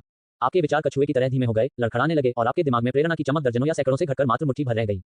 यदि आप नहीं होते तो मैं वास्तव में कई हजार वर्षों तक इस दायरे में फंसा रहता, आपने इत्मीनान से कहा। अब इसमें संभवतः कुछ 100 से 1000 वर्ष ही लगेंगे। इसके लिए मुझे हर दिन आपका कई घंटे का समय लेना पड़ता था, जिससे आपको अपने जीवन का 1/3 हिस्सा शून्यता में बिताना पड़ता था। आपने कड़ी मेहनत की है। हालांकि जू लिंगर ने अपना सिर हिलाया, मास्टर की मदद करने में सक्षम होना मेरी सबसे बड़ी खुशी है। आपको आशीर्वाद देने के लिए अपने संत शरीर का उपयोग करने के बाद वह वानस्पतिक अवस्था में थी। हालांकि उसकी इंद्रियां बाहरी दुनिया से जानकारी प्राप्त कर सकती थी, लेकिन उसका शरीर हिलने डुलने, खेती आदि करने में पूरी तरह से असमर्थ था। वह न तो जीवित और न ही मृत होने की पीड़ादायक स्थिति में मौजूद थी। लेकिन जब भी उसने सोचा कि वह आपको इस स्थिति में अत्यधिक सहायता प्रदान कर सकती है, तो उसका दिल खुशी से भर गया। यू शॉ, पहली बार यूशी उसने जू लिंगर को बचाया, ये भविष्य में होने वाले पछतावे को रोकने के लिए था, और चेन कोंग्यू की जवाबी कार्रवाई के उसके भव्य खेल को देखने के लिए भी था। संक्षेप में, जू लिंगर पर उनका कुछ भी बकाया नहीं था, ये कर्म अपरिहार्य था। भविष्य के सिमुलेशन में अधिक से अधिक वह जूलिंग र को सीधे कल्टीवेशन से भर देगा या यहां तक कि फ्री और ईजेड संप्रदाय चेन कोंग्यू को दंडित करेगा और यही इसका अंत होगा। लेकिन आखिरी सिमुलेशन में जूलिंग र के अस्तित्व के कारण वह 2 बार मौत से बच गया, एक बार जब वह फ्लोइंग वॉर्ड हेवनली पूल में ओवरलॉर्ड 11वीं परत पर था और दूसरी बार अपने ब्रेकर थ्रू टू सुप्रीम के दौरान। इसलिए इस 11वें अनुकरण में युनशॉ भी जूलिंग र को अपने शिष्य के रूप में लेना और उसके भाग्य को बदलने में मदद करना जारी रखकर एहसान का बदला चुकाएगा। इस 11वें अनुकरण में वापसी की बिल्कुल भी उम्मीद नहीं थी, ये बस किसी ऐसे व्यक्ति को बड़ा करने जैसा था जो मुफ्त में खाता हो। हालांकि उसे आश्चर्य हुआ, इस बार जूलिंगर की मदद उसके लिए बेई चेंगुआंग द्वारा जुआनबो के विनाश से भी बड़ी थी, चाहे मूर्त लाभ के लिए या अमूर्त कृतज्ञता के लिए। इस शिष्य, मुझे इसे छोड़ना बहुत कठिन लगता है। युशॉ ने ऊपर देखा, वह जल्द ही एजो डोमेन पर चढ़ जाएगा और वर्तमान क्षण में सब कुछ बदल देगा। वर्ष 3520 में 0.7 मीटर से 0.8 मीटर तक जाते जाते कठिनाई फिर से काफी बढ़ गई। इसके बाद इसे 0.79 मीटर तक पहुंचने में 100 साल से अधिक लग सकते हैं और फिर एक बॉटलनेक द्वारा फंस जाएगा। हालांकि जूलिंगर का सार लगातार बढ़ रहा था और हमेशा बहुत तेजी से समझने की क्षमता में वृद्धि कम और कम होती गई। आप एक पल के लिए चुप होकर अपने हाथ में दाव कॉम्प्रिहेंशन पिल को देखते रहे। इसके पास होना लेकिन इसका उपयोग न करना इसके न होने से भी बदतर है। आपने इसे एक घूंट में निगल लिया। ये दाव कॉम्प्रिहेंशन पिल, जब आपकी समझने की क्षमता केवल 3.5 गुना थी, तो इसे सूंघने मात्र से आपके विचार अधिक सक्रिय हो गए। अब उसे पूरा निगलने से औषधीय शक्ति बचने लगी। समय तीसरे मिनट पर पहुंच गया और औषधीय शक्ति का प्रभाव शुरू हो गया। आपकी समझने की क्षमता और प्रतिभा तुरंत आसमान छू गया, उड़ गया और लानत है, उछाल आया। बूम! तुम्हें ऐसा महसूस हुआ मानो तुम्हारे सिर का ऊपरी हिस्सा उड़ गया हो। बुद्धि, अनंत ज्ञान, कल्पना से कहीं परे बुद्धि, चमत्कारी ज्ञान। जूलिंगर के आशीर्वाद से आपकी मूल 3.6 गुना प्रतिभा पहले ही 6.1 गुना तक बढ़ गई थी और अब यह इस 6.1 गुना आधार से ऊपर की ओर छलांग लगाता रहा। 7 बार, 8 बार, 9 बार, 10 बार, 11 बार, 12 बार। आखिरकार 30 मिनट के बाद ये 16 गुना तक पहुंच गया। धिक्कार है, ये तो बस दुनिया को हिला देने वाली दिव्य औषधि है। यद्यपि आपने महसूस किया कि औषधीय शक्ति आपके शरीर में तेजी से प्रभाव डाल रही है, ये धीरे धीरे कम हो जाएगी और 1 घंटे के बाद खत्म हो जाएगी और अधिकतम आधे दिन से भी कम समय तक रह सकती है, लेकिन ये पहले से ही पर्याप्त थी। चूंकि मैं अब फंस नहीं गया हूं, मैं अपने दिल की सामग्री के लिए फ्यूचर साइट का उपयोग करूंगा। कोष्टक, आज दोपहर को 2 और अपडेट होंगे। 395 द 100 रेसेस बैटलफील्ड अब मुझे संतुष्ट नहीं कर सकता। परिवार, कौन समझता है, मैंने कुछ कमजोर सर्वोच्च प्राणियों को मार डाला और इतनी अच्छी चीजें प्राप्त की। युनशॉ, आखिरकार ये दवा मूल रूप से 100 रेस बैटलफील्ड के जीनियस के लिए थी। सर्वोच्च क्षेत्र में रेटेड एक जीनियस की समझने की क्षमता लगभग 10 गुना होनी चाहिए। समझने की क्षमता को थोड़ा बढ़ाने के लिए 3 साथियों को मारना और अवधि विशेष रूप से लंबी नहीं है, इसलिए यह बहुत अपमानजनक नहीं है। इस औषधीय प्रभाव को ठीक किया जाना चाहिए। ये 6 गुना समझने की क्षमता को 16 गुना तक बढ़ा सकता है। यदि प्रतिद्वंद्वी के पास समझने की क्षमता 10 गुना है तो ये केवल 17 गुना तक बढ़ सकता है। यदि यह 18 गुना समझने की क्षमता है तो अंतिम परिणाम 19 गुना होगा। ये केवल इसलिए है क्योंकि मेरी समझने की क्षमता बहुत कम है कि प्रभाव इतना अविश्वसनीय रूप से महत्वपूर्ण लगता है। 16 गुना समझने की क्षमता आपको ऐसा महसूस कराती है जैसे आपके विचार ब्रह्मांड के बिग बैंग की तरह फैल रहे हैं। अनगिनत प्रेरणाएं और विचार आगे बढ़ रहे हैं, एक शानदार आकाशगंगा की तरह बह रही है। इसके भीतर पानी की हर बूंद ज्ञान की रोशनी से झिलमिला रही है। आपने अपनी मानसिक ऊर्जा को पागलों की तरह निचोड़ना शुरू कर दिया। अगले मिनट में 200,000 अंतर्दृष्टियों को जबरन धकेल दिया। हालांकि घटता हुआ रिटर्न गंभीर था, कुल लाभ कम से कम 8 दिनों तक 16 गुना समझने की क्षमता पर रहने के बराबर था। यद्यपि आपकी आत्मा शेष समय के लिए थक गई थी और आप अब भविष्य की भविष्यवाणी करने की विधि का उपयोग नहीं कर सकते थे, फिर भी आप सामान्य स्थिति में समझ सकते थे। 1 घंटे बाद आपकी समझने की क्षमता धीरे धीरे कम होने लगी। 15 बार, 14 बार, 13 बार। आधे दिन बाद तक औषधीय प्रभाव पूरी तरह से खत्म हो गया और आपने निराशा में आह भरी, जिससे दाव को समझने का ये सत्र समाप्त हो गया। आधा दिन, यहां तक कि भविष्य की भविष्यवाणी करने से जमा हुए 8 दिनों के साथ सामान्य दैनिक समझ के समय से केवल 20 गुना अधिक है, लेकिन ये 10 साल के लायक है। फिर वह बच्चा बेई चेंगुआंग आमतौर पर 20 गुना बढ़ गया है और अब उसे अनिवार्य रूप से 80 गुना तक बढ़ा दिया गया है। युशॉ ने गहरी सांस ली। राक्षस, इस दायरे में 16 गुना पहले से ही इतना मजबूत है, अगर यह और ऊपर चला गया तो क्या होगा? ये सिर्फ इतना है कि जियांग यांग बहुत तेज दौड़ा, अन्यथा मैंने उसके एसेंस को भी 64 गुना तक बढ़ा दिया होता। उस समय उसके पास 400 गुना समझने की क्षमता होती। वह एक पल में सीधे 5वें क्षेत्र में एक खेती विधि बना सकता है ना? हालांकि यह कहा जा सकता है कि विचार की गति केवल 10 गुना से अधिक बढ़ी है, सामान्यतः यह अधिकतम आधे वर्ष के बराबर होगी। हालांकि उच्च समझ क्षमता का मतलब यह भी है कि कुछ समस्याएं जिन्हें हल करने के लिए मूल रूप से 10 घंटे की आवश्यकता होती है, उन्हें 1 घंटे तक सीमित नहीं किया जाता है, बल्कि केवल 1 दर्जन मिनट या यहां तक कि कुछ 10 सेकंड में ही हल किया जा सकता है। 16 स्वर्ग श्रेणी चतुर्थ लोग कई वर्षों का समय बचा सकते हैं। तुम्हारी आंखें आशा से चमक रही थीं। इस समय आपको अपने गृहनगर के एक पुराने पूर्वज की याद आई। बूढ़े पूर्वज ने लाल टोपी पहनी हुई थी, उनका राजसी चेहरा था, लंबी बहती हुई दाढ़ी थी और एक बड़े लाल केप के साथ एक रंगीन पैटर्न वाला बागा पहना हुआ था। अपनी सीट पर गंभीरता से बैठे थे। उसने आप पर उंगली उठाई। मार डालो, मार डालो। आपने गंभीरता से सिर हिलाया। अगले 2 महीनों में आपने एजोर डोमेन के माध्यम से उच्चतम स्वर्ग से येलो स्प्रिंग्स तक लगातार खोज की और 15 चौथे क्षेत्र के प्राणियों को उजागर किया। वहां शेष छद्म राजा, छिपे हुए याओ रेस के सदस्य और सी रेस के सदस्य समुद्र की गहराई में सो रहे थे। हालांकि उनकी खेती का स्तर असमान था, उनमें से अधिकांश केवल मानव ग्रेड थे। आपको संदेह था कि भले ही आपने उन सभी को काट दिया, लेकिन यह एक भी मूल इनाम के लिए पर्याप्त नहीं होगा। लेकिन इससे कोई फर्क नहीं पड़ता। 100 रेस बैटलफील्ड के चौथे क्षेत्र में अभी भी कुछ अवशेष होने चाहिए। क्या आप केवल कमजोर होने का दिखावा नहीं कर सकते थे और उन पर हमला करने का लालच देकर उनके पास से नहीं निकल सकते थे? आपने इन 15 चतुर्थ क्षेत्र के प्राणियों को पकड़ने के लिए अपने सच्चे सार का उपयोग किया और उन्हें एक एक करके 100 रेस युद्ध क्षेत्र में फेंक दिया। आधे दिन बाद लाशों का खेत। आपके पास 2 दाव कॉम्प्रिहेंशन गोलियां थीं। ये 100 रेसों का युद्ध क्षेत्र वास्तव में मुझे प्रसन्न करता है। अंदर 5 बूढ़े भी छिपे हुए थे, जिनमें से एक की युद्ध शक्ति 4000 गुना थी। यदि यह उसके कम गुणक के लिए नहीं होता तो वह बहुत पहले ही चला गया होता।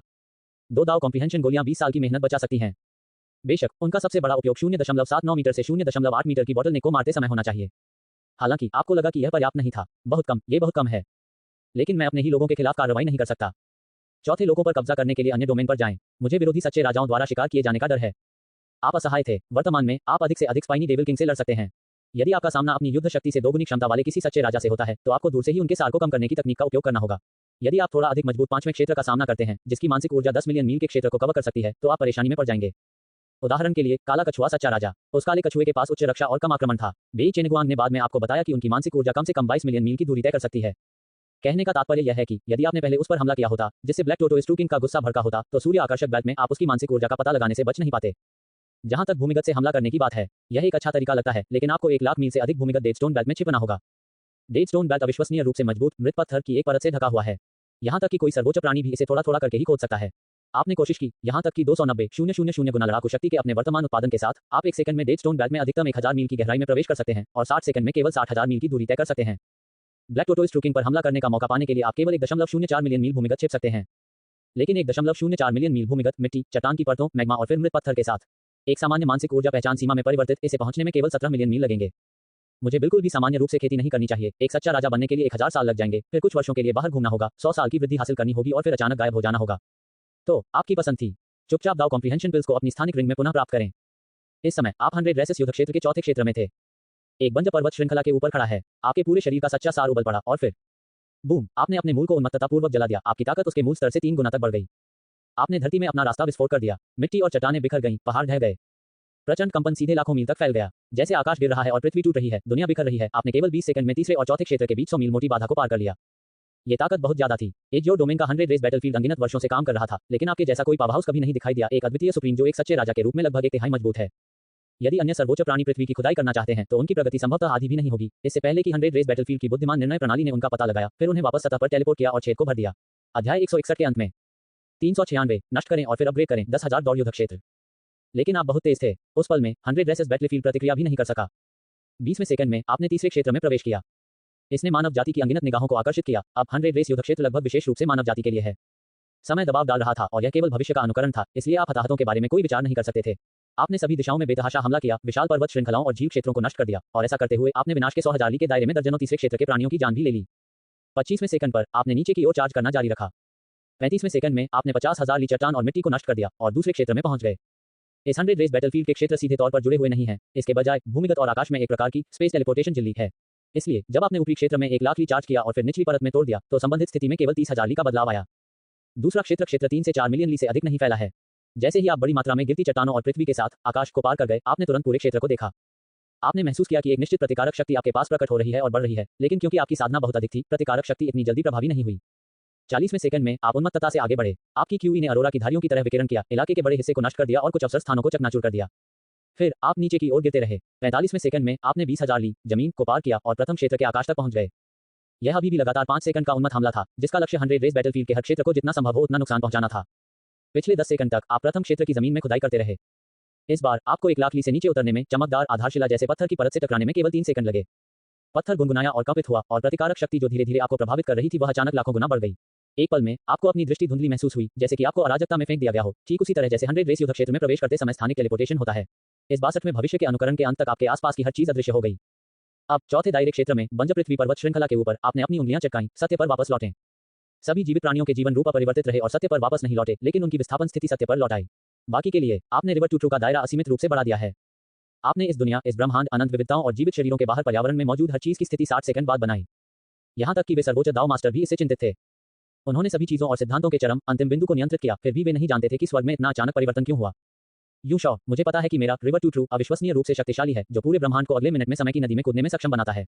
लेकिन अनंत मल्टीवर्स का क्या मतलब है और सर्वोच्च दाव मास्टर्स का क्या मतलब है? वे नहीं जानते थे, वे समझ नहीं पा रहे थे कि उनका वातावरण ऐसा क्यों है, और वे अनुमान भी नहीं लगा सकते थे। ये सभी परिवर्तन केवल ये सुनिश्चित करने के लिए आपके कार्य थे कि 100 रेस युद्ध क्षेत्र पूरी तरह से असंख्य दौड़ युद्ध क्षेत्र में बदल जाएगा। आपको डर था कि आपके द्वारा वर्तमान में वापस लाने का दायरा बहुत छोटा था। उदाहरण के लिए, यदि आपने केवल 100 रेस बैटलफील्ड में नष्ट किए गए गड्ढों को वापस किया, लेकिन आपके कार्यों के कारण प्राइमोर्डियल हेवन डोमेन में हुए बदलावों को शामिल नहीं किया, तो इसे मैरियड रेस बैटलफील्ड में अपग्रेड करने के लिए पूरे प्राइमोर्डियल हेवन डोमेन में बदलाव की आवश्यकता थी। तो आपने इस दायरे को असीमित रूप से विस्तारित कर दिया है, इस प्राइमोर्डियल हेवन डोमेन के भविष्य को 60 सेकंड बाद वापस ला दिया है, और यहां तक कि ब्रह्मांड जहां प्राइमोर्डियल हेवन डोमेन स्थित है, और यहां तक कि स्वर्ग के अनंत विविधताओं को भी एक ही बार में वापस ला दिया है। ग्रहों की गति को बड़ी संख्या में लोगों को अंतरिक्ष में फेंकने से रोकने के लिए, हालांकि आपने उनके जीवन रूपों को वापस नहीं किया, लेकिन आपने उनकी विस्थापन स्थितियों को शामिल किया। अगर मैंने विस्थापन को शामिल नहीं किया, भले ही कुछ लोगों को अंतरिक्ष में नहीं फेंका गया हो, उस समय के बाद अगर लोगों के कपड़े और स्थिति बदल गई, लेकिन लोग खुद अपनी जगह पर बने रहे, तो उस पल पूरी दुनिया स्तब्ध हो जाएगी। कितना भयानक। आप बस प्रत्याशा से भरे हुए थे, जमीन पर बड़े गड्ढे को देख रहे थे, वह गड्ढा जिसे आपके भविष्य के स्वयं ने उस रिवर टू के दौरान नष्ट कर दिया था। लेकिन मैंने केवल वस्तुओं में परिवर्तन को वापस किया है, अपने कार्यों को नहीं, इसलिए इनमें से किसी भी घटना का मुझसे कोई लेना देना नहीं है। आपने खुद को इससे बाहर निकाला। भले ही यह 100 रेस बैटलफील्ड द्वेष रखता हो और मेरी क्यू याभा को याद रखता हो और मेरे साथ खिलवाड़ करना चाहता हो, यह मुझे मार नहीं सकता, है ना? भावी अनुकरण ने मुझे जो एहसास दिया वह महज एक बड़ा टेलीपोर्टेशन था। इसके अलावा मुझे पहले ही एक बार टेलीपोर्ट किया जा चुका है, 2 बार गोली मारने का कोई कारण नहीं है। क्या ऐसा है? 1 मिनट, 2 मिनट, 5वें मिनट तक आप उत्साहपूर्वक ऊपर नीचे उछले, क्योंकि आपने महसूस किया कि यह पूरा अंतरिक्ष समय उतार चढ़ाव वाला था और स्थानिक झटकों की चक्करदार अनुभूति अविश्वसनीय रूप से स्पष्ट थी। बहुत बढ़िया। न केवल मुझे किसी अजीब जगह पर टेलीपोर्ट नहीं किया गया, बल्कि मुझे जल्द ही अन्य उन्नत क्षेत्रों में भी शामिल कर लिया जाएगा। आप स्वर्गीय आरोहण सीढ़ी पर गए, लेकिन जल्द ही इसे अनुपयोगी पाया, प्रवेश द्वार को सील कर दिया गया। कोई बात नहीं, अभी कोई जल्दी नहीं। यूजीयू के सिमुलेशन से मिली जानकारी के अनुसार 100 रेस बैटलफील्ड को लगभग 10 वर्षों में पूरी तरह से अपग्रेड किया जाना चाहिए। आपने यहाँ धैर्यपूर्वक प्रतीक्षा करने का निर्णय लिया, हालांकि बाहर के लोग चिंतित हो सकते हैं। अभी तो 10 साल ही हुए हैं, कुछ भी बड़ा नहीं होगा। 3521 में आपने दूरी पर एक महाद्वीप दिखाई दिया, जो कुकी के टुकड़ों की तरह छोटा था। आपने अपने भविष्य के दृष्टिकोण से इसका पता लगाया और पाया कि आप उड़ नहीं सकते, दूरी बहुत अधिक थी। जब आपने अपने वर्तमान क्षेत्र को छोड़ दिया, तो आपको महसूस हुआ कि आपका संपूर्ण अस्तित्व एक प्रकार के शून्य क्षेत्र में प्रवेश कर गया है। चारों ओर अंधेरा और शून्य दृश्य था और आप वास्तव में इसे बर्दाश्त नहीं कर सकते थे। 3522 में विभिन्न बाहरी सहायता खो देने के बाद आपकी समझने की क्षमता केवल 3.6 गुना रह गई थी और इन 2 वर्षों में आदरणीय क्यूई के दाव में वस्तुतः कोई प्रगति नहीं हुई थी। 3523 में आप अक्सर 60 सेकंड के भविष्य के पूर्वाभास पर भरोसा करते थे, लोगों के साथ बातचीत करने के लिए तीसरे दायरे क्षेत्र में जाने के लिए 20 सेकंड से अधिक का उपयोग करते थे। दूरी पर वह छोटा कुकी टुकड़ा बड़ा होता जा रहा था। आपने स्पष्ट रूप से अनगिनत शक्तिशाली प्राणियों को इसके भीतर भयंकर रूप से लड़ते हुए देखा। 3524 में आप फोर्थ रियलम क्षेत्र में टहल रहे थे जब आप अचानक ठिठक गए, जैसे एक परिचित आकृति आपकी आंखों के सामने आ गई। वह था जूलिंगर। जैसे ही उसने मास्टर पुकारा और खुशी से दौड़ पड़ी, आप स्तब्ध हुए बिना नहीं रह सके। जब वह दौड़कर आपकी बाहों में आ गई, तो आपने सहज ही उसे कसकर पकड़ लिया। मुझे लगता है मैं सचमुच इस शिष्य को जाने नहीं दे सकता। 5वां अपडेट। इसके अलावा लेखन को आसान बनाने के लिए मैंने एक छोटा सा बग जोड़ा। 11 को बाइचेंग गुआंग की समझ की क्षमता या उसकी अपनी विशिष्ट समझ की क्षमता का मूल्य नहीं पता होना चाहिए, केवल सिम्युलेटर के मुख्य निकाय को ये सब पता होगा। ये बग सिमुलेशन में 11 को अपनी और दूसरों की विशिष्ट समझ की क्षमता के मूल्यों को जानने की अनुमति देता है। 397 आत्मा जागृति द्रव्य। मैंने बहुत तेजी से लिखा और कुछ बगों पर ध्यान नहीं दिया। पिछले अध्याय को थोड़ा संशोधित किया गया था। सत्य की ओर लौटने से अन्य प्राणी अपनी जीवन अवस्था में नहीं लौटे, लेकिन इससे वे अपनी विस्थापन अवस्था में वापस आ गए। वर्ष 3529 में आप जिस चौथे क्षेत्र में थे, वह अचानक विघटित हो गया। यह अनगिनत छोटे टुकड़ों में बिखर गया, सभी दिशाओं में उड़ गया और उस महाद्वीप से जुड़ गया। जो कभी बिस्किट के टुकड़े जैसा दिखता था, अब करीब से देखने पर वह कल्पनीय रूप से विशाल हो गया है। आपने अनुमान लगाया कि इसकी लंबाई और चौड़ाई 1.5 बिलियन ली से अधिक है, जो कि किंग डोमेन के मानव जाति के कब्जे वाले पूरे क्षेत्र से भी बड़ी है। 10,000 डॉलर युद्ध क्षेत्र की अपेक्षा के अनुरूप। आप और जूलिंगर एक ही टुकड़े पर थे, अदृश्य स्थानिक खिंचाव और विस्थापन बल के तहत तेजी से इस विशाल महाद्वीप के एक कोने की ओर बढ़ रहे थे। वर्ष 3530। आपने उस स्थान पर पहले से ही कई अजीब जीव खड़े देखे जहां आप गोदी करने वाले थे। वहां विभिन्न राक्षस प्रकार के जीव थे, कुछ गैर मानवीय प्राणी और यहां तक कि 50 मीटर लंबा शानदार सुनहरा मेचा भी था। उस बच्चे को पकड़ो, एक और नया डोमेन विलय हो गया है, जिसका अर्थ है बिल्कुल नए संसाधन। उस बच्चे से सारी जानकारी उगलवाओ। मेरा रस कबीला 2 10वां हिस्सा चाहता है। मेरा ग्रीन ड्रैगन वंश 10वां हिस्सा चाहता है। यद्यपि आप उन प्राणियों के संचार को नहीं समझ सके, आप उनके स्पष्ट द्वेष को महसूस कर सकते हैं। बूम। जिस टुकड़े पर आप डॉक पर थे, उससे धरती को चकनाचूर कर देने वाली गर्जना हो रही थी। हालांकि यह हंगामा शुरुआती से लेकर मध्य चरण तक अधिपतियों को अधिक से अधिक रोक सकता है। यह आप चौथे क्षेत्र के कृषकों के लिए कुछ भी नहीं था। जैसे ही डॉकिंग पूरी हुई, 30 से अधिक अजीब जीव एक साथ आगे बढ़े, लेकिन उन्हें तुरंत बिजली के जाल द्वारा रोक दिया गया। मेचा आगे बढ़ा और भीतर से एक ठंडी आवाज आई, दूसरी तरफ मानव जाति है, मैं उनकी रक्षा करूंगा। हरे पश्चिमी ड्रैगन, सड़ते शरीर वाले गोलाकार जीव और अजीब ह्यूमनॉइड तस्वीरें सभी ने आशंका दिखाई। उनकी अधिकांश युद्ध शक्ति नव उन्नत छद्म राजा की तुलना में 500 से 1000 गुना के बीच थी। और यह मेचा इसके मॉडल को देखते हुए कम से कम 1500 गुना युद्ध शक्ति का प्रतिनिधित्व करता है। यदि पायलट ओवरक्लॉकिंग ऑपरेशन करने के लिए पर्याप्त कुशल था, तो ये 7000 गुना लड़ाकू शक्ति भी प्राप्त कर सकता था, जिससे यह उनमें से निर्विवाद रूप से सबसे मजबूत बन गया। यदि दूसरे पक्ष ने वास्तव में इन 2 मानव जाति के सदस्यों को आश्रय देने का फैसला किया है, तो उन्हें केवल पीछे हटना होगा और इस नए शामिल टुकड़े के भीतर खजाने की खोज करनी होगी। आप और जूलिंगर कमजोर, दयनीय और असहाय एनपीसी की तरह लग रहे थे। आपका भाग्य पूरी तरह से चौथे क्षेत्र के उग्र कृषकों के इस समूह के हाथों में था। लेकिन वास्तव में आप पहले ही सैकड़ों वायदाओं के माध्यम से दूसरी तरफ की स्थिति का पता पूछताछ कर चुके थे। जब आप 100 रेस बैटलफील्ड को 10,000 रेस बैटलफील्ड में विलय कर देंगे, तो कई नए उच्च गुणवत्ता वाले संसाधनों का जन्म होगा और ये संसाधन इस मूल क्षेत्र के निश्चित संसाधन उत्पादन क्षेत्रों में दिखाई देंगे। 30 से अधिक लोग आपको पकड़ना चाहते थे, फिर आपको ये बताने के लिए मजबूर करना चाहते थे कि मूल संसाधन उत्पादन क्षेत्र क्या थे और उनके विशिष्ट स्थान क्या थे। मेचा को चलाने वाला एक मानव जाति था। यूजीयू के सिमुलेशन में आपने उनके जैसे कई लोगों का सामना किया था। उनके कल्टिवेट सिस्टम को उच्च लड़ाकू शक्ति प्राप्त करने के लिए एक मेचा के साथ जुड़ने की आवश्यकता होती है, जो तीसरे क्षेत्र में लड़ाकू शक्ति गुणक से 1 दर्जन गुना से अधिक के साथ विस्फोट करने में सक्षम है। हालांकि मेचा छोड़ने के बाद उनके शरीर भी बेहद नाजुक होंगे। इसके अलावा मेचा चलाने वाली यह मानव जाति रिश्तेदारी के कारण आपकी मदद नहीं कर रही थी, वह केवल आपको अपने अधीनस्थ के रूप में भर्ती करना चाहता था, फिर सुरक्षा के बदले में मूल संसाधन उत्पादन क्षेत्रों के बारे में पूछताछ करना चाहता था। यह दुर्भावनापूर्ण नहीं था, न ही यह विशेष रूप से अच्छे इरादे वाला था, लेकिन इसकी तुलना में यह अन्य की तुलना में बहुत बेहतर था। तो आपने उस पर हमला नहीं किया। जहां तक शेष 33 चतुर्थ क्षेत्र की बात है, आपने उन्हें एक एक करके नीचे उतार दिया। अलग अलग प्रणालियां अलग अलग गिरती हुई विसंगतियां लेकर आई, लेकिन कोई भी जाति या असाधारण प्रणाली हो, कोई भी आपके एक भी झटके का सामना नहीं कर सका। शुद्ध संख्यात्मक कुचलन, शुद्ध क्रूर हत्या।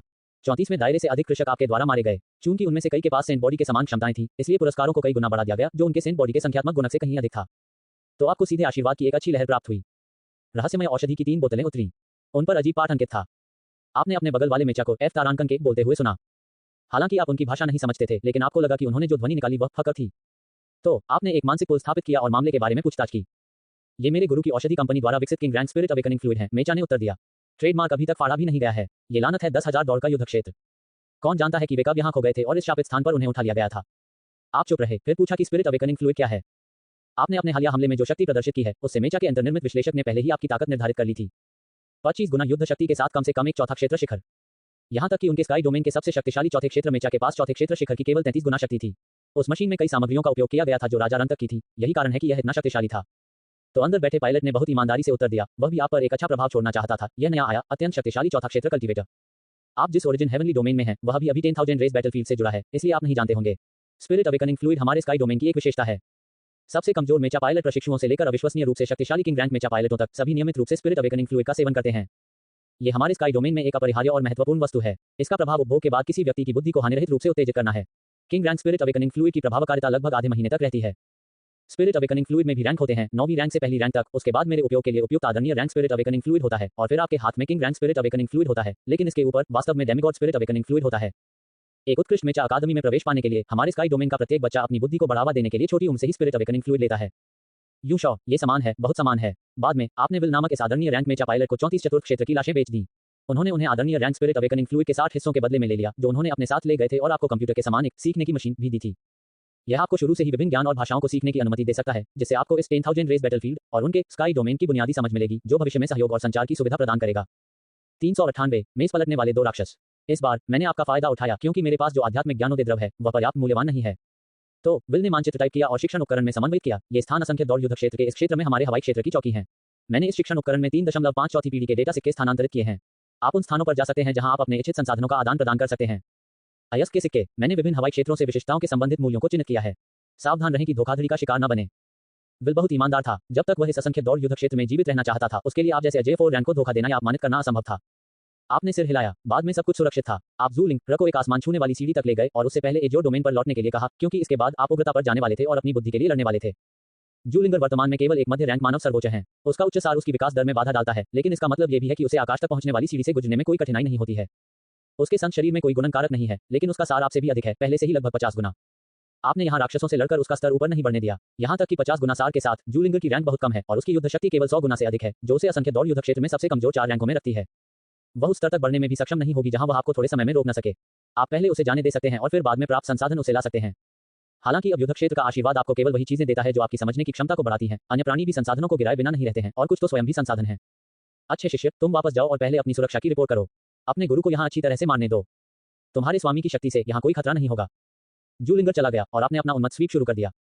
आपको दूसरों को आप पर हमला करने के लिए लुभाने के लिए गंभीर रूप से घायल होने का नाटक करते हुए चारा और स्विच रणनीति का उपयोग करने की भी आवश्यकता नहीं थी, क्योंकि ऑपरेटर द्वारा आपको दिए गए सीखने के उपकरण में प्रासंगिक जानकारी होगी। इस असंख्य दौड़ युद्ध क्षेत्र में कौन सी दौड़ें सहज रूप से मानव जाति के प्रति शत्रुता रखती हैं। उनमें से उनके हवाई क्षेत्र के लिए विशेष रूप से कुछ दुश्मन होने चाहिए। आपने कई सभा स्थलों में भी प्रवेश किया, प्रासंगिक जानकारी एकत्र की और यहाँ आम भाषा और लेखन सीखा, जिससे संचार भी आसान हो गया। वर्ष 3532। इन 2 वर्षों में 3000 से अधिक 4 रैंक जीव असंख्य दौड़ युद्ध क्षेत्र में गिर गए। कुछ छोटे प्राइमल हेवन डोमेन की सभी 4 रैंकें आपके द्वारा मिटा दी गईं। आपका सामना 1 लाख गुना अधिक युद्ध शक्ति वाले अत्यंत शक्तिशाली विशालकाय जानवरों से भी हुआ, जो कि आपकी तुलना में 1/3 के बराबर है, लेकिन फिर भी आपने उन्हें आसानी से 1 दर्जन सेकंड में मार डाला।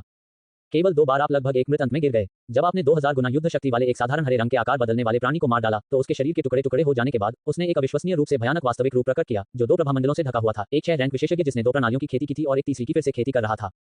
जिस क्षण उसने हमला किया आपके पास राख भी नहीं बची होगी। सौभाग्य से राक्षस से लड़ने के लिए अपना कदम उठाने से पहले आपने यही भविष्य देखा था। आपने चुपचाप उस साधारण दिखने वाले हरी चमड़ी वाले राक्षस पर हमला करना छोड़ दिया। बहुत कपटी, ये भारी कल्टीवेशन दुष्ट जैसे खिलाड़ी केवल गहरे समुद्र में बम हैं।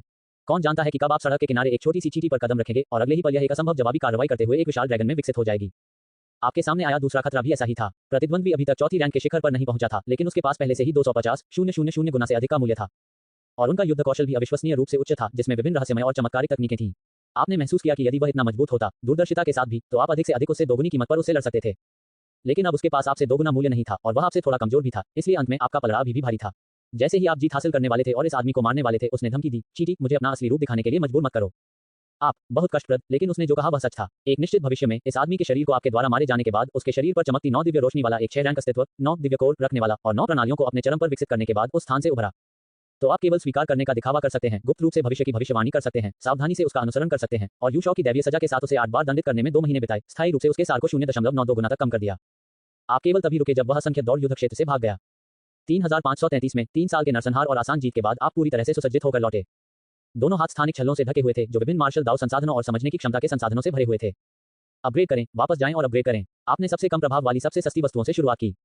जूलिंगर के आशीर्वाद और सर्वोच्च आध्यात्मिक ज्ञानोदय द्रव की मदद से आपकी समझने की क्षमता 11 गुना तक पहुंच गई। मूल 6 गुना से बहुत बेहतर और सर्वोच्च आध्यात्मिक ज्ञानोदय द्रव की एक बोतल 30 दिनों तक चल सकती है। मेरे पास 300 बोतलें हैं। इसका मतलब है 25 साल में 11 गुना समझने की क्षमता। 3537 में सर्वोच्च सार का पथ 0.8 मीटर तक पहुंच गया। 3541 में अनगिनत उच्च सार एज और डोमेन मानव जाति के सदस्य असंख्य दौड़ युद्ध क्षेत्र में पहुंचे। इससे आंतरिक प्रतिस्पर्धा का दबाव और संसाधनों की कमी का दबाव कम हो गया क्योंकि उच्च तत्व वाले मानव जाति के सदस्यों ने स्वाभाविक रूप से अधिक संसाधनों का उपभोग किया। एकमात्र समस्या ये थी कि उनके अंतर्निहित उच्च सार को जल्दी से खोजा गया था और कई लोगों को दुखद रूप से पीड़ित किया गया, उन्हें पकड़ लिया गया और स्टार मजदूरों के रूप में इस्तेमाल किया गया। न केवल मानव जाति बल्कि कई जंगली जानवर और अन्य जातियां भी प्रजातियों की सीमाओं को तोड़कर मानव बीज लेने के बारे में सोच रही थी। इसके लिए सुप्रीम हॉल ने बड़ी संख्या में निषेध जारी किए, जैसे शुद्धता बनाए रखना और बीजों की बिक्री पर रोक लगाना।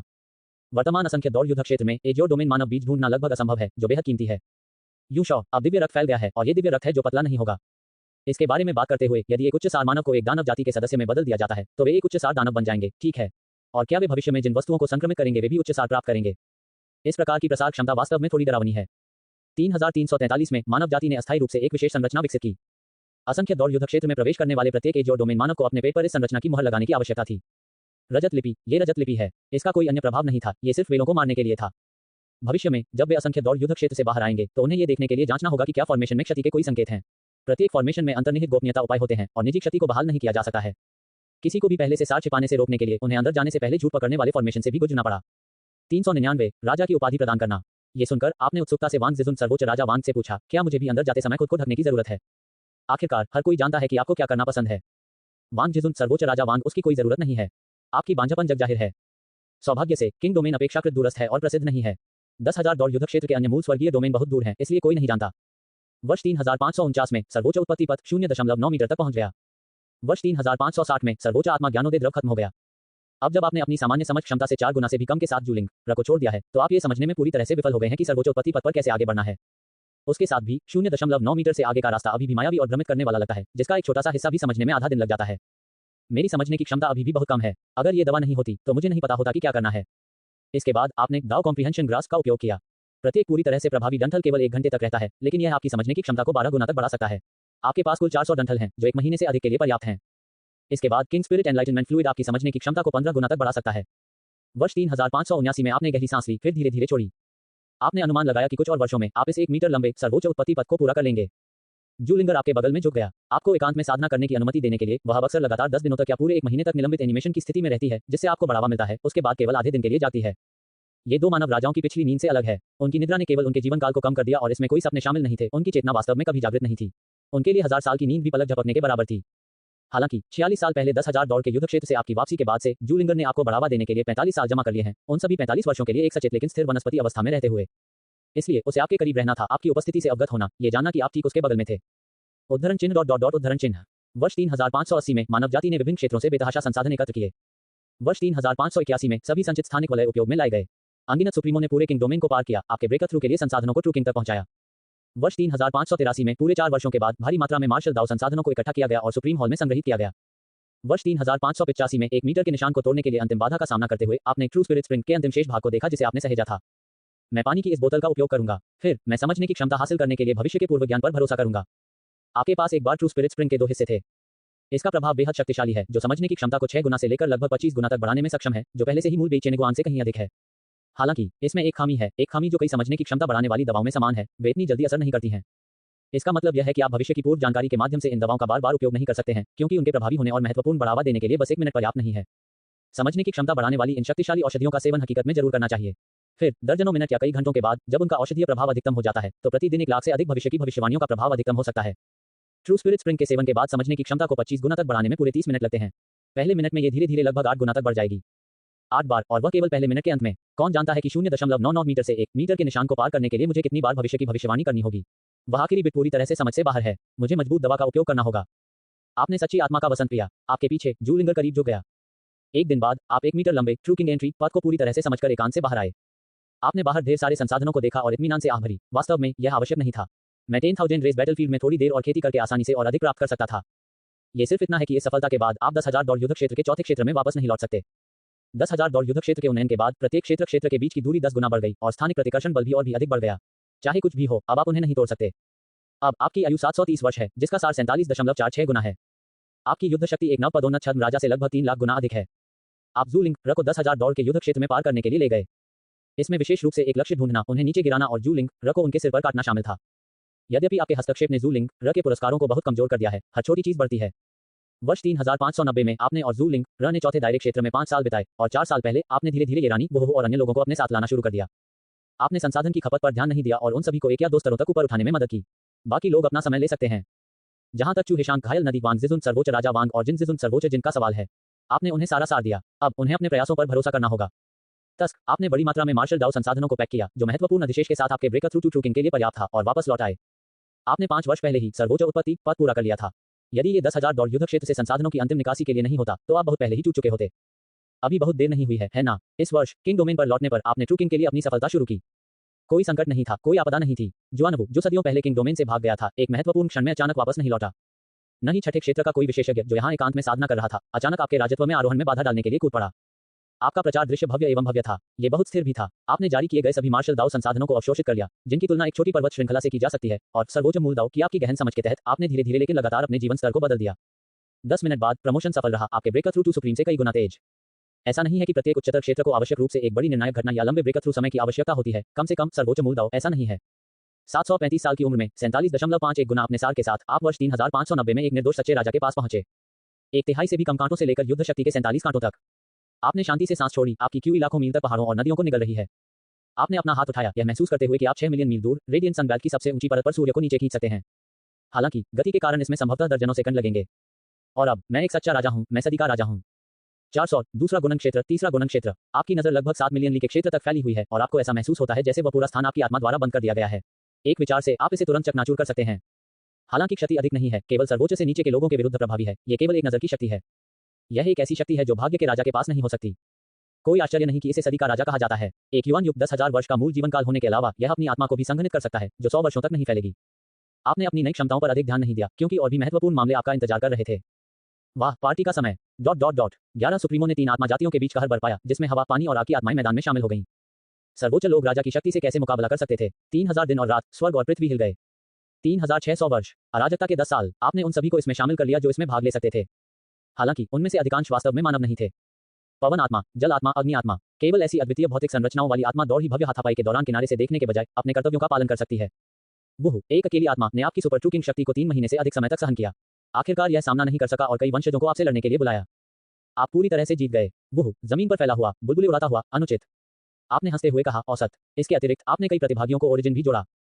10 साल, 500 सप्ताह से अधिक। आपकी अविकसित मूल दिव्य क्षमता के अनुसार आप सत्य की ओर लौटें। बग का उपयोग करके अधिकतम 500 से अधिक मूल आशीर्वाद प्राप्त कर सकते हैं। लेकिन अब मूल दिव्य क्षमता को बहुत बढ़ा दिया गया है। मूल पुरस्कार और दंड, ये शुरू से ही एक दिव्य क्षमता थी। इसका प्रभाव अन्य प्राणियों के लिए 1% उत्पत्ति को बढ़ाने या घटाने के लिए अपनी स्वयं की सच्ची उत्पत्ति के 1% का उपभोग करना था। इस दिव्य क्षमता को दोबारा उपयोग में लाने के लिए 1 वर्ष की आवश्यकता थी। जहां तक विकसित मूल पुरस्कार और सजा का सवाल है, हालांकि कूलडाउन अभी भी 1 वर्ष है, हर बार आप स्वतंत्र रूप से अपने स्वयं के सच्चे मूल का एक -10% उपभोग करना चुन सकते हैं और कई लक्ष्यों पर इनाम दंड का उपयोग कर सकते हैं। हालांकि प्रत्येक व्यक्तिगत लक्ष्य को एक समय में अधिकतम 3% उत्पत्ति आवंटित की जा सकती है। इसका मतलब यह है कि सबसे चरम स्थिति में आपके मूल पुरस्कार और दंड का एक उपयोग आपके स्वयं के मूल का 10% उपभोग करेगा, 3 लोगों के लिए 3% उत्पत्ति और एक अंतिम व्यक्ति के लिए 1% उत्पत्ति को बढ़ाएगा, या प्रत्येक 10 लोगों के लिए सीधे 1% उत्पत्ति बढ़ा रहा है। लेकिन इसका मतलब यह नहीं है कि आप 10 अवसर जमा कर सकते हैं। आप अभी भी वर्ष में केवल एक बार ओरिजिन डिवाइन एबिलिटी का उपयोग कर सकते हैं। हालांकि इसका उपयोग करते समय आप तीव्रता को समायोजित कर सकते हैं। एक बार में अपने ट्रू ओरिजिन का अधिकतम 10% उपभोग कर सकते हैं और केवल 1% ओरिजिन का उपभोग करना अभी भी एक उपयोग माना जाता है और आपको इसे दोबारा उपयोग करने से पहले 1 साल इंतजार करना होगा। तो क्या इसका मतलब यह है कि लाभ को अधिकतम करने के लिए मुझे हर बार कम से कम 4 लोगों को उनके सिर थपथपाने के लिए लाना होगा? और फिर इस दिव्य क्षमता का दूसरा प्रभाव है, इससे एक निष्क्रिय दैवीय क्षमता प्रभाव उत्पन्न हुआ, जिसे आपने अनंत चढ़ाई वाली सीढ़ी की सच्ची उत्पत्ति का नाम दिया। यह उत्पत्ति के लिए दूसरा गुणक है जिसका आपने हमेशा सपना देखा है। हर साल ट्रू ओरिजिन में 1% की वृद्धि होती है और यह आपकी अपनी दिव्य क्षमता, आपकी अपनी शक्ति है। आप रिटर्न टू ट्रुथ का उपयोग कर सकते हैं, इसे प्रति वर्ष सीधे 2% बढ़ा सकते हैं। अब आपकी सच्ची उत्पत्ति 1.18 गुना तक पहुंच गई है। 47.61 गुना बाहरी उत्पत्ति गुणक से गुना करने पर यह 56 गुना उत्पत्ति हो जाती है। इसे ट्रू ओरिजिन का 1.2 गुना होना चाहिए था, लेकिन आपके पास हालिया ब्रेकर थ्रू से 0.01 गुना ट्रू ओरिजिन वृद्धि के लिए रिटर्न टू ट्रुथ का उपयोग करने का समय नहीं था और अन्य 0.01 गुना चूक गया क्योंकि आप पार्टी करने में बहुत व्यस्त थे। केवल तभी जब आपने अचानक महसूस किया कि आपकी आभा थोड़ी मजबूत हो गई है, तब आपको एहसास हुआ कि आप इस बार रिटर्न टू ट्रुथ का उपयोग करना भूल गए थे। उद्धरण चिन्ह डॉट डॉट डॉट उद्धरण चिन्ह। फिर पवित्र शरीर है, प्रलय का दिन प्रकट शरीर, भविष्य के स्ववंशीय शरीर में विकसित हुआ। कार्य 1, भविष्य की भविष्यवाणी करें। अवधि 1 मिनट से बढ़ाकर 15 मिनट कर दी गई। पूरी शक्ति से ये प्रति सेकंड 1 लाख भविष्य की भविष्यवाणी कर सकता है। 1 सेकंड 3 वर्षों के अनुभव के बराबर है। ऐसे प्रभाव से एक साधारण सुप्रीम मूर्ख बन जाएगा। आपको ये काफी कठिन भी लगता है, जिससे इसे सामान्य उपभोग स्तर के लिए प्रति सेकंड 5000 पूर्वानुमानों तक कम कर दिया जाता है और इसे बहुत लंबे समय तक कायम नहीं रखा जा सकता है। कार्य 2, सत्य की ओर लौटें। पहले की तरह ये भविष्य में चरित्र की स्थिति, पर्यावरण परिवर्तन, स्थान परिवर्तन आदि में कई बदलाव लाता है। हालांकि दूरदर्शिता में वृद्धि के साथ ये भविष्य में अधिकतम 15 मिनट वापस ला सकता है और कुछ नहीं। अन्य पहलुओं को अतिरिक्त रूप से नहीं बढ़ाया गया है। इसका उपयोग अभी भी सप्ताह में केवल एक बार किया जा सकता है। और अगली नवजात क्षमता है, जो आपके द्वारा इस विकसित पवित्र शरीर को दिए गए नाम का मूल भी है। कार्य 3, अवतरण। अगले 15 मिनटों में से अपनी किसी एक अवस्था को स्वयं पर लाएं, जिसमें युद्ध शक्ति, समझने की क्षमता और जीवन काल शामिल है। यह उन्नत अवस्था आपके द्वारा भविष्य में चुने गए क्षण तक बनी रहेगी। उदाहरण के लिए, यदि आप आपसे 10 मिनट बाद अपनी सामान्य स्थिति चुनते हैं, तो आपकी युद्ध शक्ति और अन्य पहलू तुरंत दोगुना हो जाएंगे और यह अतिरिक्त बढ़ी हुई स्थिति 10 मिनट बाद तक बनी रहेगी। इसलिए जब आप कुछ सेकंड बाद स्वयं को चुनते हैं, तो ये प्रवर्धन स्थिति केवल कुछ सेकंड तक ही रहेगी। मुझ पर लाइफ स्पैन बफ भी बेकार है। एक बार समय समाप्त हो जाने पर स्थिति स्वाभाविक रूप से गायब हो जाती है। डिसेंट का प्रयोग दिन में एक बार किया जा सकता है। यह एक दिव्य कौशल है, एक पूर्णतया अकल्पनीय दिव्य कौशल। उदाहरण के लिए, आपको हमेशा इस बात का अफसोस रहता है कि आपके पवित्र शरीर में कोई अतिरिक्त गुणक नहीं है। लेकिन अब आप एक ऐसा भविष्य चुन सकते हैं जहां आपका 15 मिनट का भविष्य स्वयं ओरिजिन के साथ फूटता है और जीवन काल को जला देता है, जिससे युद्ध की शक्ति 3 गुना बढ़ जाती है। फिर उस स्थिति को अपने ऊपर लाकर आप पूरे 15 मिनट तक युद्ध शक्ति को 4 गुना बनाए रख सकते हैं। ये 4 गुना गुणक के बराबर है। साथ ही सच्ची उत्पत्ति और बाहरी उत्पत्ति, आपके पास एक साथ 3 गुणक हैं। ये भविष्य की भविष्यवाणी करके लाए गए दुर्जय युद्ध स्तर का भी हिसाब नहीं देता है। अगर मैं अभी पूरी ताकत लगा दूं, तो मैं हर दिन 15 मिनट के लिए 220 गुना युद्ध शक्ति बनाए रख सकता हूं, जो 11 ब्लैक ड्रैगन डेविल किंग्स या 220 थॉर्न डेविल किंग्स है। बीचेंग गुआन का 10वां हिस्सा। 10 वर्षों की उपेक्षा के बाद अब फिर से खेती करने का समय आ गया है। 3601 वर्ष। अब आप हर हफ्ते एक साथ 8 लोगों को अंक जोड़ सकते हैं। 7 लोगों में से प्रत्येक को 1% मूल मिलता है, जबकि जूलिंगर को 3% मिलता है। हर बार आप प्रत्येक हाथ से एक सिर को थपथपाते हैं, फिर अन्य सुप्रीमों के सिर को रगड़ने के लिए 6 अन्य बड़े हाथों को ट्रू क्यूई से जोड़ते हैं। सभी सुप्रीम आप इस सिर रगड़ से उबर नहीं रहे हैं, है ना? Dot dot dot. चौथा अपडेट, अब चीजें तेज होने लगेंगी शायद। चलिए मिलते हैं अगले एपिसोड में, तब तक के लिए मुझे फॉलो करें इंस्टा और टेलीग्राम पर। आपको यूट्यूब पेज पर मेरा लिंक मिल जाएगा।